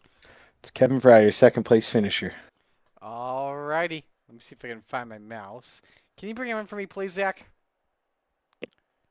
Yep, Already done, my man. Awesome. Thank you. Ross the Boss, Corinna, and still undefeated. Man, what a car you had tonight, man. Zach was talking about it earlier, and I think we've been talking about it every single week. You look like you're out in qualifying, out in heats, but it doesn't matter where you start. You're finding your way to get up there and win this race. Yeah, the qualifying, I think I was 2/10 off. I think I still qualified fourth or whatever it was, but like to get that a little better. And then obviously during the heat, the track is a little tackier, so it's a little more follow leader than obviously the feature is. So I tried to get Fry in the in the heat there, but just didn't work out. And then kind of knew in the future that kind of like last week, if I just kind of stayed patient and picked my moments, I had the car to make the moves. And luckily I guessed at the right time and made those moves, and it worked out. I don't like the top here at Eldora. It scares the crap out of me. So luckily the slider line was kind of seems to me like that was the spot to be for that feature. Yeah, I want to ask you about that. You were like one of the few drivers, because we saw an open 358s, and yes, I know they're completely different cars. We know those cars are top dominant, but you were low dominant when everyone else, I think, normally wanted the high side. Why was that from your perspective? I think a lot of it is just driver comfortability. Like I said, for some reason the top here, that wall it scares me. It feels like I ran it a couple times in practice, and I tapped the wall, and then all of a sudden my spotters tell me I got wheel damage. Well, that's, if you do that on lap 2 of a 30 lap feature, that's not going to be a good deal. Luckily, coming out of the corners on both 2 and 4, there was a little, if you kind of slid up through the slick there, you're able to hit that right rear right on the tacky stuff, and it kind of took off. But you can, obviously if you have to race it a little harder, you can send it in a little too hard and do yourself some damage that way too. But luckily I had a pretty comfortable lead tonight and was able to just kind of take my time and not try to overdrive the car. Who do you want to give shout outs to?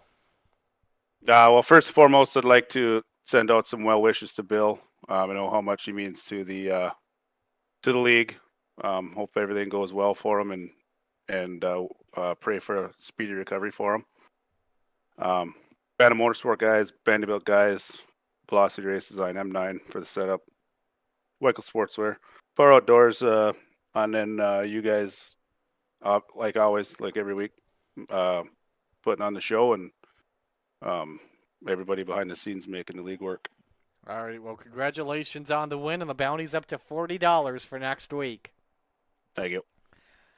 Ross Corona, your winner here. We're going to step aside and go to break. When we come back, it's Renegades time here at Knoxville. Actually, we got about 20 minutes, so we'll come back and do a little chitter-chatter, then take another break, then we'll have Renegades time. Stay with us on the Coast to Coast Racing Network.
It's time for another edition of RSN Trackside, powered by Bob Johnson Auto Group on Rock Sports Network. Gets on the champion, trying to be a Bit of a hiatus, so let's get. Tonight we talked about it.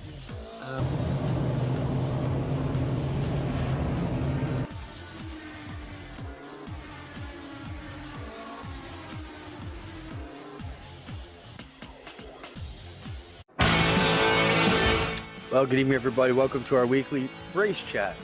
Adam Ross and Clinton Jeffrey are live and interactive every Tuesday night. Rivals Race Chat is your home for race discussion, debate, news, interviews, and more. They'll even take your questions and comments live on the air and talk to some of the newsmakers each week. Tune in every Tuesday night at 8 p.m. on GeForce TV.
Welcome back to Eldora Speedway. We get set to go for Renegades coverage here, brought to you by Dylan Westbrook Racing. That'll begin in just under 20 minutes from now.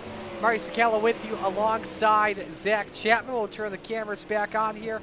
And Zach, why don't we talk a little bit of Super Dirt Modified Week coming up here?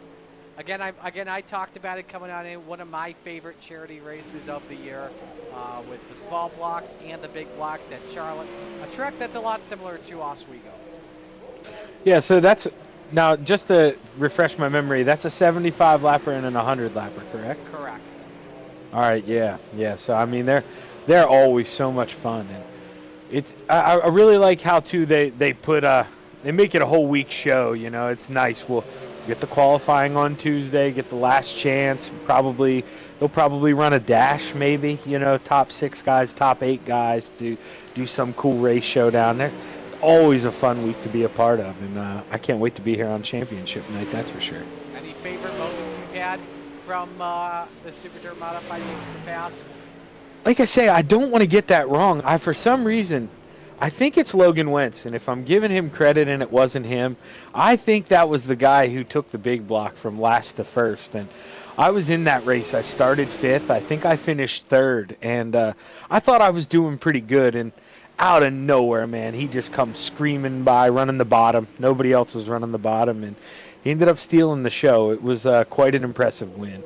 Yeah, it was either Logan or it was Isaac. It was one of those two. I can't remember who it was off the top of my head, but yeah, definitely should join us for that. Again, I'm just reading off of this. Begins a week from tomorrow with qualifying and heat races. Last Chance Showdown Pole Scramble Wednesday, Championship Night Thursday. $15 to register for one. excuse me, or $20 to register for 2. All action you'll see will begin at 7 p.m. As for an idea of what to watch each of them on, I believe Tuesday is on Shaggy TV, Wednesday OSR, and I believe Thursday will be on Slide Job Racing Network for the championship race. Not finalized just yet, but whatever happens, we are very excited and looking forward to seeing what's going down. But while we're at it, let's talk about some other stuff that happened around dirt racing, the out-of-town dirt racing, as I like to call it. Let's talk World of Outlaws late models, because they had a hell of a finish last weekend at Farmer City. Specifically, one of their races this weekend, Nick Hoffman with the win by like 700ths on Bobby Pierce. He almost gave it up at the end, and one of the wildest finishes I've ever seen in the late model. Yeah, I didn't watch it live. I forget what I was doing, but Steven Spees was my teammate, and he put a message in the chat right away that said we had to check it out. And that was wild. Like you said, he tried to give it up, and maybe I wouldn't have been so nice if I was oh my gosh, who was that in the 32 there? You just said it, Marty. Bobby I can't Pierce. think of who. Pierce, yeah. I may have gave it to him a little harder than that to go steal the win, because you see it and you want it bad. So I'm in the Venom Racing chat, and also I am a driver at Venom, and so Isaac posted the video in chat, and I'll actually show this up to the camera. And Dean said it was okay. I'm waiting for them to do this. I think that happened on a Thursday night race, if I recall correctly, a couple weeks ago. Yeah, that had to be. There's Brown, Solis, Barker, Schatzer. Yeah, I'm pretty sure that was a Thursday night crate late model race. So, okay, we're gonna finish here. We're gonna get going. All right. Oh yeah, looks like they are gonna roll it. I guess once Kevin saw me put my phone up, he's like, yeah, okay, we'll do it. We'll get right into it. We don't need to see his stinking phone anymore. Qualifying underway for the Renegades. 2 minutes all the drivers have to post the lap time. And we'll watch the first driver out on the track. I'm going to show you the high side banger, Patrick Spangler in the 39.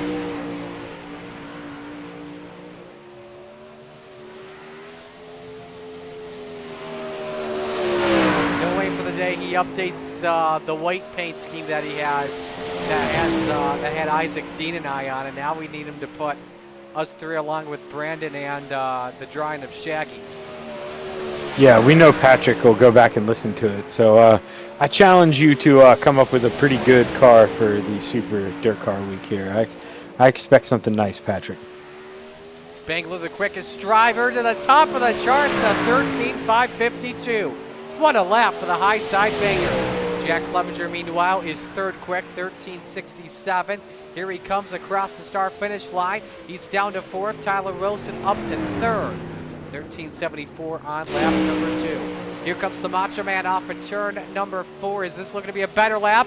I don't know. Second quick, 13.589, the quickest of anybody in Sector 1. Was slower, though, in Sector 2. John Short to the checkered flag and is slower. He's 8th quick. Jesse Bandy, 6th quick. On lap 1, 13.706 his time. Sector 1 is slower, and this is a slower lap for him. Yeah, good to see him find some speed, though, and qualify in the top 10. Bandy's been struggling a little bit, so maybe he can get back on the mark here tonight. John Hine, 10th quick on lap number 1.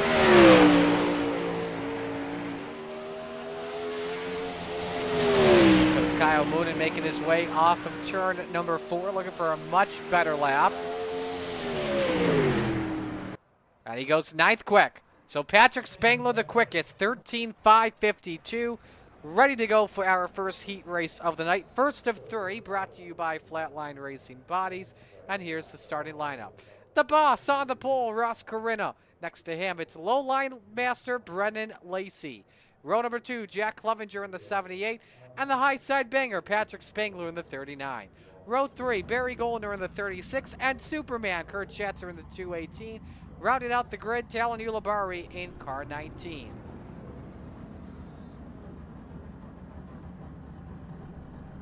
Again, if you're joining us here for the first time this evening, thanks for joining us. Let us know who you're rooting for in the chat tonight.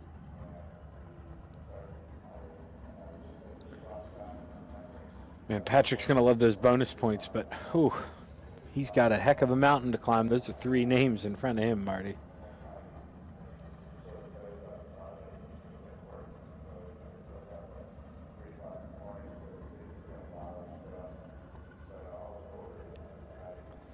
The 7 drivers getting set to go. Winner on pole for tonight's 35-lap feature.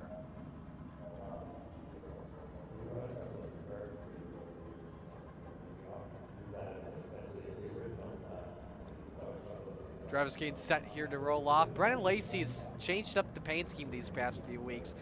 Normally he's done the red and black scheme in the past. This time he's swapped the colors for blue and black, and I gotta admit, I actually kind of love it. Yeah, you know, sometimes I forget, I think it was Michael Jordan who said that, you know, look good, play good, man. You need to look good out there. So he needs a new skin. Feels like he's been having some bad luck. Why not change it up? Maybe that scheme has given the boss some good luck. Anyway, winner on pole for the 35-lap feature, Coretta and Lacey. Here we go. Coretta comes out with the early lead. Lacey, though, up in the wall early. Spangler trying to go to the point.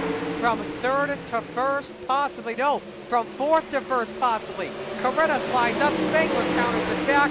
And the high side banger led lap 1 from 4th to 1st. He's wasting no time, Shaggy. Correct me if I'm wrong, but last week at Lincoln, we said it was going to take him 4 laps, and I think he did it at 2. The man just gets more impressive race by race. I think he may have done it in 1 last week. Yeah, control, you know. It's like I mean, don't get me wrong, he's a great driver, but these guys are some of the best we have in this heat right now. So what he's doing. Here comes the 78 of Jack Clevenger. All the way to the outside, 3 wide for the race lead down the back. Spangler may have to set it in with a slide jump. That's what he goes for. Clevenger threads the needle looking for the race lead. Spangler shuts the door. Halfway home, and this is only the first heat tonight, Zach. Yeah, gonna have to remind those guys to take a breath out there. That's wild. You know they're gripping the wheel harder than ever. Oh, Clevenger in the wall. That was a good lick that Clevenger took, but I think he may have kept the gas on. Yeah, kept the hammer down, able to keep it straight here. He's now, you know, first place really isn't an option. Now he's just got to worry about holding off P2 here for the last 2 laps. 2 laps to go. Tally Labari closing in on this race for 2nd. Clevenger on the wall once again. Coretta descended with a slider. Makes that pass look easy. But it's not over yet for P2. You know who's going to win the heat race and start on pole? That's Patrick Spangler. The man that finishes 2nd, Ross Coretta, but for 3rd, Clevenger nearly lost it to Ulibarri.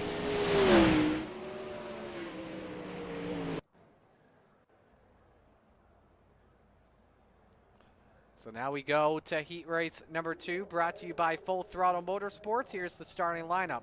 The Professor, John Hine on pole position, next to John Short in the 51. Row 2, Stephen Goldner in the 30, who's added some orange back to his scheme. And the Macho Man, Tyler Wilson in the 42. Row 3, the Salesman, Blake Chapman in the 20. And Brad Waite in the 814. Rounding out the grid, it's the Captain Gary Taylor in the 34. Well, I'm going to say it, Marty. This has to be a huge story. When is the last time Blake Chapman wasn't involved in an invert? I can't remember seeing him qualify this low. So either missed on the setup tonight or, you know, just maybe had a bad couple laps. But hopefully he can get up in the picture here. That is a good question.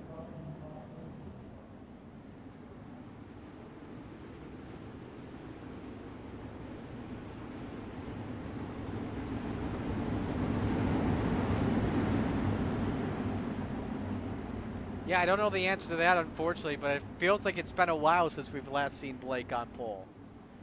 Yeah, normally I'm the only Chapman who doesn't make the invert there, Marty. Green, green, green. That'll be like it for a while. I'm sorry, I had to do it. I had to do it for green. Yeah, and it looked like Goldner had to do it. Oh, bag wreck!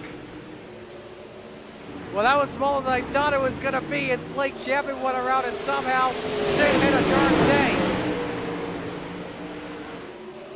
But, Zach, we were 4 wide into turn 1. Yeah, it looked like Goldner got an amazing restart and kind of caught everybody there, and that made it back to turn lap. John Short looking for the lead. Wilson crisscrosses. Here comes Brad Wade to the 814. Trying to make it a 3-man dance for the top spot.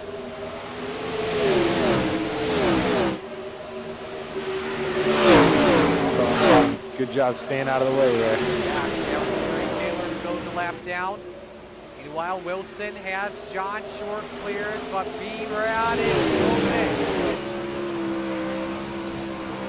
Yeah, now it seems like John Hines got that 71 settled down. He's reeling those guys in. We have to get back, but Short is going to have to get back into composure as he cracks the wall once more. Hines with the quickest car on the racetrack last time by, 13.78, Zach. Yeah, he looked like he was a little squirrely there those first couple laps, but once he got settled in, man, he's quick. That thing's a rocket ship. Final transfer car right now is waiting. Still continue to have their Donnie Brook while it's all Tyler Wilson with near 1 second lead. Final lap underway. This was not over after 1 second. Looks like Short may have it done, but now Hines thinking about third place. Ooh, this is going to be tight. Wade gets third over Hines, but Tyler Wilson takes heat 1, or takes the win in heat 3.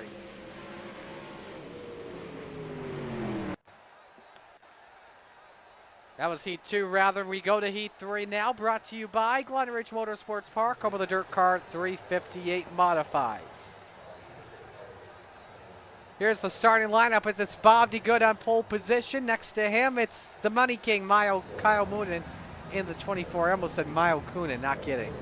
Row number 3, Jesse Bandy, the Bandy Built Master in the 49, and Steven Stewart in the 29. Row number 3, the Brood to Beast, Jeff Barker in the 513, and Gentleman Jacket in the 217. Rounding out the grid tonight, it's Steve-O, Donovan Ross, the 5.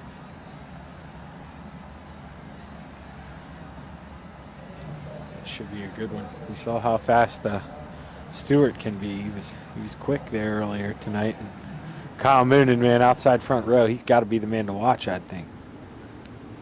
Would likely have to be, but I tell you what, this is likely going to be a competitive heat because not only do you have Moonen and Bandy, but you also got Donovan Ross, who had a great race last week going. Same with, and also, I want to count out Steven Stewart here, folks. Winner inside of row 2. Green is out.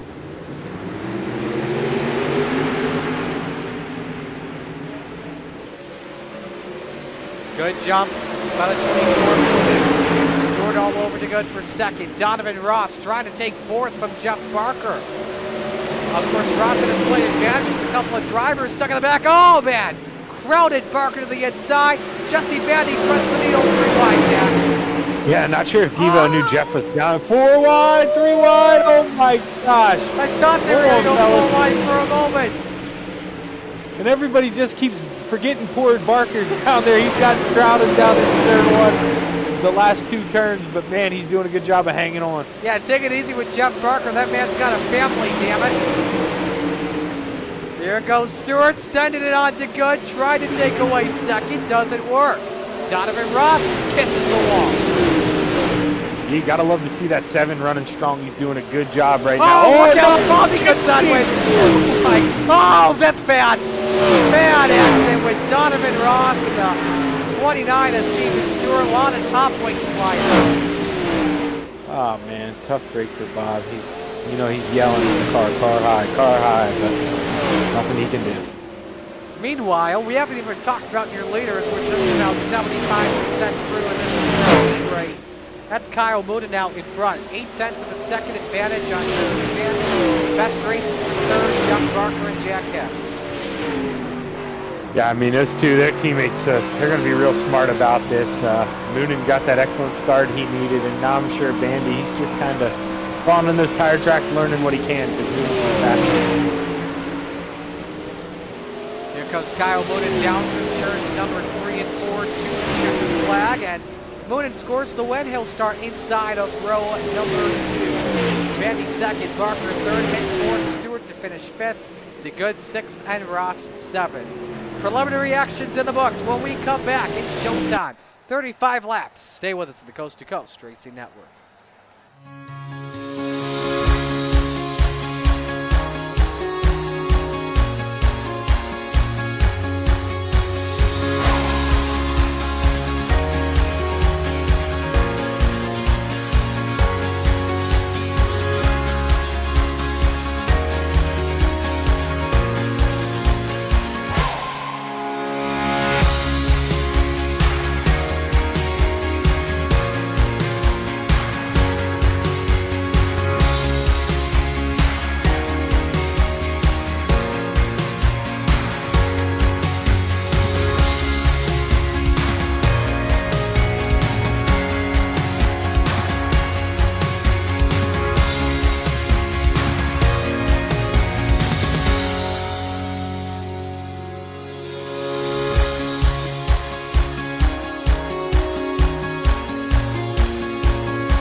Under the lights here at Eldora as we are in the home stretch of tonight's telecast.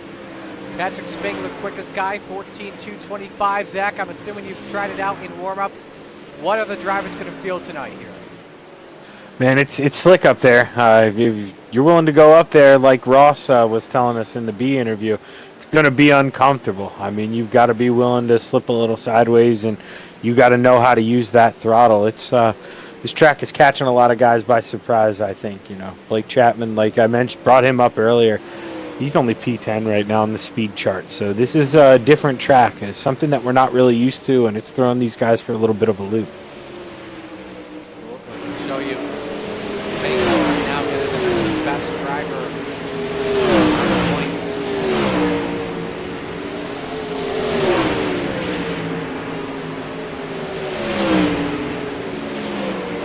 Checkers are out. The quickest by 0.03 of a second. Great crowd with the 16 fans on hand to watch tonight's feature. Thanks for spending your Monday night with us. Here's the RSN Trackside starting lineup. On the pole, the high side banger, Patrick Spengler on the 39, next to his teammate in the training wheels 42, Tyler Wilson, the Macho Man. Row 2, the Money King, that's Kyle Mooden in the 24, and the boss, Ross Corinna, in the 10. Row 3, it's Shorty, John Short in the 51, and the Bandyville Master, Jesse Bandy in the 49. Row 4, Jack Clevenger in the 78, and Brad Waite in the 814. Rounding out the top 10 this evening, we've got the Bird to Beast, Jeff Barker in the 513, and Tally Ulabari in the 19. Row 6, the Professor, John Hine in the 71, and Gentleman Jacket in the 217. Row 7, the Lowline Master, Brennan Lacey in the 114, and Stephen Goldner in the 30. Row 8, Steven Stewart in the 29, and Superman, Kurt Schatzer in the 218. Row number 9, the Salesman, Blake Chapman in the 20, and Bob DeGood in the 7. Row 10, Barry Goldner in the 36, and the Captain, Gary Taylor in the 34. Donovan Ross rounds out the grid for tonight's feature. A lot of good drivers in a variety of places here, Zach. Who's winning tonight? Man, you know, it's I always say it. I hate picking that guy on the front row, but Patrick, man, it's just his track. We call him the high side banger for a reason, and he's one of those guys who isn't afraid to do it here, and I think that's what it's going to take to win tonight. Patrick Spengler is going to get this win, but man, keep an eye on that 71. I think I'm not just saying this because the professor is my teammate, but he looked real damn fast in warm up. So look for him to be a hard charger tonight. I am gonna go with this evening, Tyler Wilson. So I think somebody's gonna win from the front row. So we're picking teammates, Marty. Yes, we're picking teammates. Teammates picking teammates. Ready for the Lucy Olsen start. It's time to wing it and bring it. Because where else would you rather be than right here, right now? Green. Spengler and Wilson bring us the green. Showtime at the Big E. Yeah, and don't think those front two aren't going to work together these first couple laps. They're not going to race each other hard. They know it's 35 laps long. Spengler with the lead. Wilson second. Coretta in third. Off the four. Spengler leads lap number 1. 3 wide with John Short in the middle. Jesse Vandy on the top shelf. Take away the third position. Watch as well. The wouldn't really say teammates, but affiliates. Wooten and Coretta racing for third. Here comes the champ pass for the lead. Wilson underneath, Zach. Yeah, he's looking for it. Not able to get it done right now, though, but he's showing Patrick that he's there, and teammates or not, he wants to win. This is all allowing that 24 to try and close it. What a slider! Jesse Vandy on Ross Coretta to take fourth. Rod will have to give that back first. Yellow flag is out. John Short, John Hine, Barry Goldner have all crashed.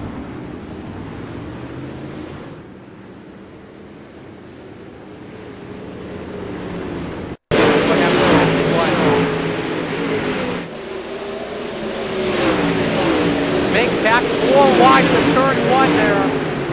Nearly 5 wide, Zach. You could see them wanting to go 4 wide, and unfortunately short. And then I don't know what happened with Barry Goldner here. Let me see if this can.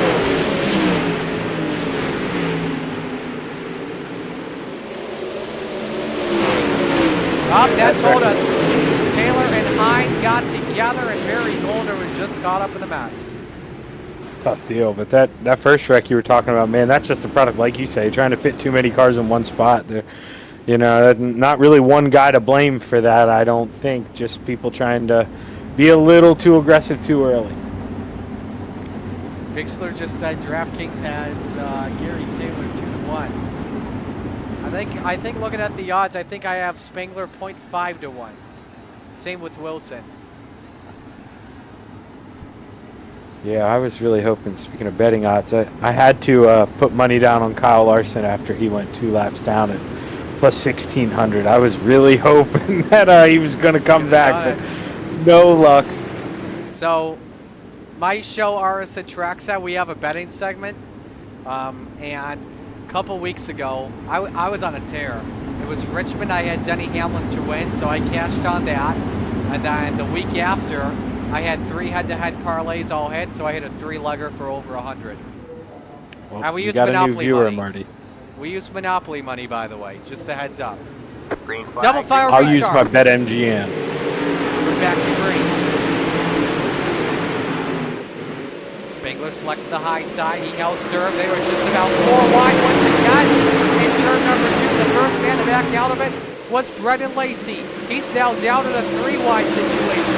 Brennan with company for third behind him. It's Kyle Moonen. This is a hornet's nest here at Eldora. They were doing 4 wide once again, Dan. Yeah, look who's up 11 spots, though. Up to P6, running the bottom, man. Blake Chapman, the sales. I don't know how he's doing it. Up 12 spots now, able to get another pass done. He's doing it all by himself down there. We haven't seen that done all night. I think he took notes on what Ross Coretta was doing during the feature. Racing Vandy for 5th. And surprisingly, look at Coretta. This was he's in the wall. This was a guy that said he would go off the bottom during the feature. This time he shifted up top, and he's 3 wide down to 6. Yeah, he was running more of a slider line in 3 and 4, though, and I'm just amazed. Blake is running literally right against the wall. He could reach out and touch it. I can't believe the speed he's carrying. He's saving that right rear tire, too, for later, which I think is really important. Remember, he is a man that knows how to save tires. This was the man that win the first ever feature when we had the new tires, the new tire wear going in place. Meanwhile, it's Patrick Spangler out in front, and now he is shifted down the bottom, and same with Tyler Wilson. Kyle Moonen's keeping it up top here, so I don't know why Moonen's not shifting down the bottom. He may not be doing something out.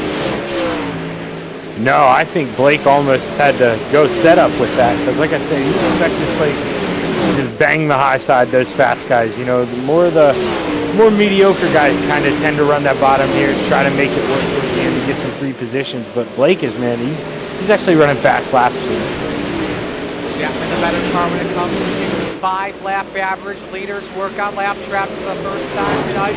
Spangler's with all the laps so far. That was Gary Taylor. Drives are working out as he smokes the wall for just a moment.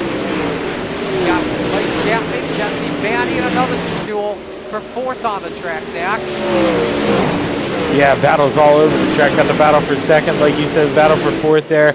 Man, but I'll tell you, the guy who's loving all of it, Patrick Spangler, he loves to hear all that battle going on. He just keep running clean laps. 0.6 of a second lead. Let's talk about Kyle. This has not been a good start to the season. Number 24.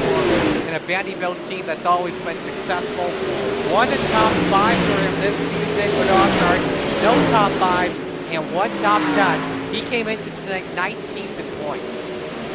Yeah, you know, he's another one of them, kind of what I talked about earlier. He's one of them wants to go for first or, you know, not finish at all sometimes, and you see that affect him in the standings a little bit, but he's always a guy who you expect to be up towards the front. I don't know if Moonen took 2nd from Wilson if he crossed the line before the yellow came out. Now the Vanderbilt drivers have found something on the top shelf. Moonen is ahead of Wilson, according to the grid. Moonen got Wilson. Vandy was closing at the same time. Here's the cause of yellow. Wow! John Hyde around upside down. Second time both of them have been involved in an accident. Let's go on board with John. They were 3 wide in front of him as Gary Taylor just trying to get out of harm's way here. And look at that air time that John got.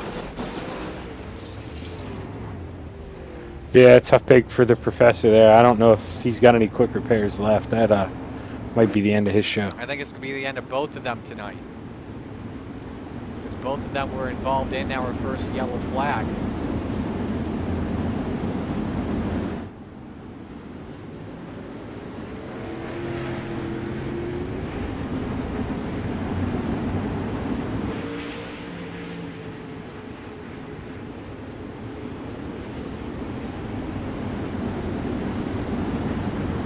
So I believe one more double file restart coming here. And it's all singles for the rest of the race. Yeah, definitely a good green flag run there. Nice to see guys be able to shake it up a little bit. You saw Blake, once they got to get wound up, be able to use the bottom. And Moonen able to secure that pass for P2. So Patrick can't go to sleep just yet, Marty. So final double file restart coming here. Patrick Spangler, Kyle Moonen, row 1. Tyler Wilson, Jesse Bandy, row 2. Blake Chapman, Brennan Lacey, row 3. Stephen Goldner, Ross Corinna, row 4. Kurt Schatzer, Jeff Barker round out the top 10. Look at that. Teammates in the first 2 front rows, I just realized. Absolutely. Green. We're back to the green. Wilson looking for the lead. 3 wide for 3rd. 4 wide for the lead for just a moment. Here comes Moonen. Could we see our first lead change with a slide job? Spangler counters. The 39's hanging on for right now. Caution waves again. Jeff Barker around, and that will put us to single file restarts for the rest of this one, I believe.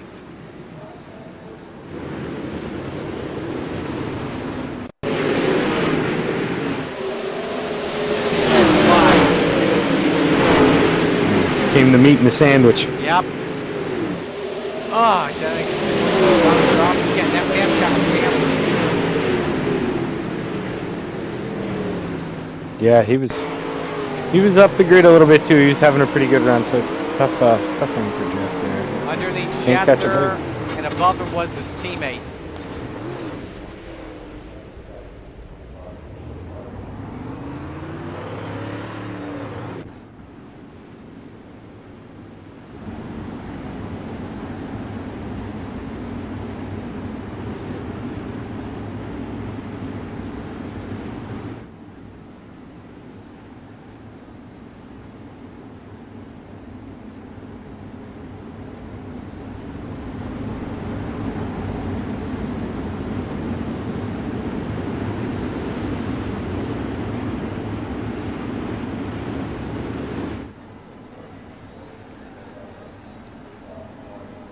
here. I bet you.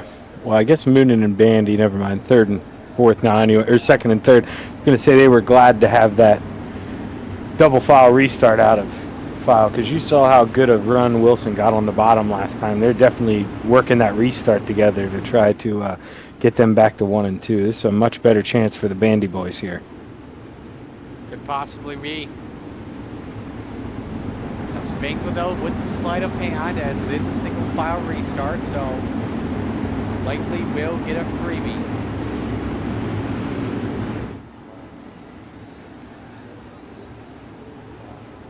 $16 to go. Green flag. Here at Eldora. Spangler holding serve, but he's still the only man at the bottom. Everyone else shifting up to the top. How about as well, we talked about Blake Chapman being a big mover. How about that 30 car, Zach? Steven Goldner up 10 spots in the fourth with a slide job. He's now the hard charger that's 3 wide for the spot. Yeah, he was able to get Blake in all that mishaps. He had this caution a couple times ago, and he hasn't looked back since. He is coming quick, and he's in the setup, same setup that 24 and 49 are, so you know they're all close. Great racing between him and Tyler Wilson. You're on board Brendan Lacey behind all of them. Lacey, I think, caught the wall not just once but twice. You saw he had a handful there, just coming off for 4. Yeah, when in doubt, hammer down, and you could tell he did not lift out of the throttle, and he was able to make it stick there. Cautions out, Jack Clevenger. That is in turn number 3 with just over 12 to go.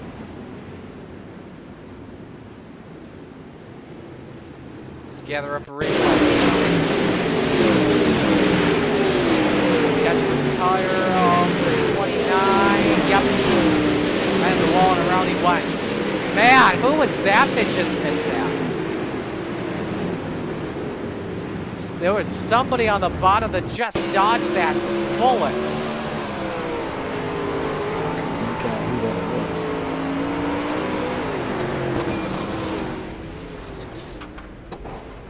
I want to say that was Stewart, but I don't know. It was Sally Ulibarri with a heck of a miss. He's now down at 13th. Biggest movers of the race, Steven Golder, Blake Chapman, each up 10 spots, and up 8, Brendan Lacey, up 7, Kurt Schatzer, and Donovan Ross. Let's look at the 5-lap average and show you how your favorite drivers are doing right now. Fastest guy on track, Steven Goldner right now in these past few laps. Yeah, he hasn't had the easiest season, Marty. He's not going to take it on his team, easy on his teammates. He wants to win here. Hello to everybody. Dino checking in at the right time from World Racing Group headquarters in North Carolina. All right, we're coming to 12 laps to go. Can the high side banger hang on and take the win? Would be his first of the season. Same with Kyle Moonen and Jesse Bandy.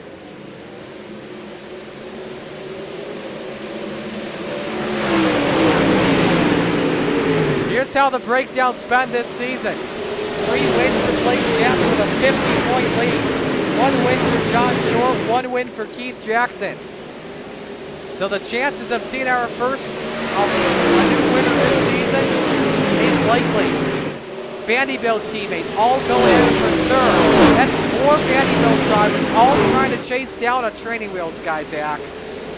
Yeah, and the 24 is having some luck. He hasn't had a lot of good luck on the starts. Patrick's been pulling away, but Kyle's found something dominant in 1 and 2 a little bit, and he's reeling in that 39. He's trying to shift down to that middle line, and also up at the same time that Patrick makes a mistake. You saw him just barely get loose in turn number 3, but look at how much. It's fighting to keep that car on the wall, and unfortunately, he just hit it there. Yeah, Patrick is just so smooth. It's so hard to run behind that. You're just hoping the guy makes a mistake, but Patrick's one of the last guys to do that, so you're really trying to force the issue, and you got to go catch him yourself. And man, Golder slammed the door on Lacey in the 114, said, you know what? To hell with that, I'm going to pull a slider on my teammate.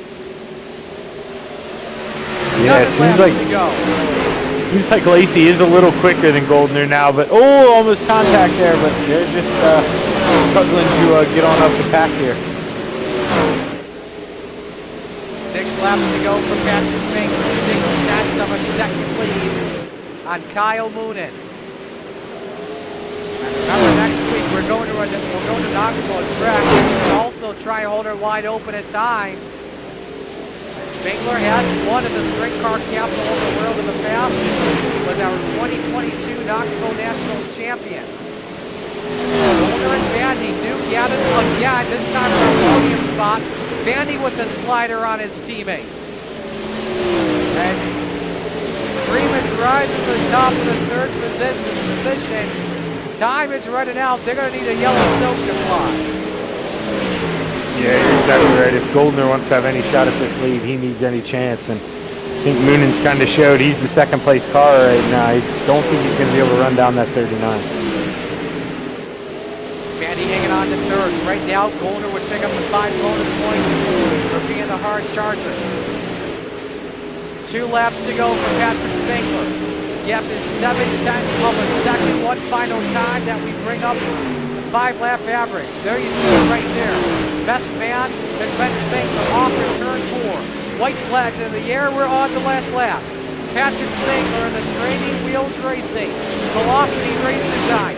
Number 39, half a lap away from win 1 of the season. And it's going to take place at the Big E. Spangler in victory lane finally this year. Moonen second, Vandy third, Goldner the hard charger fourth, Ross Corinna fifth.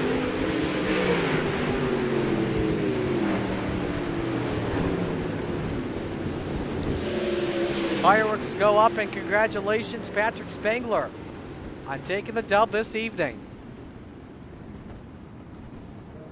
Yeah, definitely a tough track to get it done, but like I said, man, we call him the outside banger for a reason, and this isn't really his hometown track, but boy, you know, these are his proving grounds. He knows how to get it done here.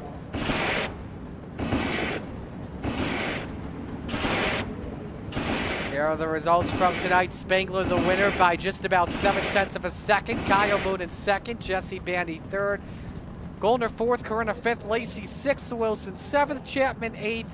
Schatzer ninth. And Jack hit 10th. Got some other guys. Nice run for Donovan Ross as well, starting 21st and finishing 12th. And how about that? 20 drivers finishing on the lead lap. All the drivers were on track at the end. Got to give it up for them. No one DNFing from tonight. That's pretty cool to see. No, yeah, it's a good showing, and it was nice to see even after the damage that guys like Hine and Short were able to keep on rolling and try to salvage something out of tonight. Absolutely. Just waiting on our second and third place finishers to join on in. And you know what? We're going to actually go 1, 2, 3. Why not? We're going to go. Today is opposite day for us. Why not? Let's talk with Patrick Spangler, who just looked dominant tonight. Patrick, it's about time you found victory lane. How good was this race car? It was real good tonight. I don't know if I've ever done that. Slept the night there with a qualifying heat and feature, but I think it's been since like January I won on the Renegade. So I was happy to beat Blake there and cut in some of his points lead, but I was scared when he went from like 17th to 4th in 6 laps. I was like, oh man. Did you notice the Vanderbilt drivers starting to close in on you? I think it was at the long run before we had the first yellow come out. Yeah, because for the longest time I thought top 1 and 2, bottom 3 and 4 was fastest, and then Tyler's running behind me, so everybody's running the top. I was one of the last ones on the bottom in 3 and 4, so I went up top and finally caught back up and was fast again. But this is one of the few tracks that the cushion still works on the new build. Just the new build doesn't suit my driving style a lot. Obviously suits Blake really well. So hopefully get the season turned around here a little bit and cut into his lead. Next week we go to Knoxville. How are you feeling about that?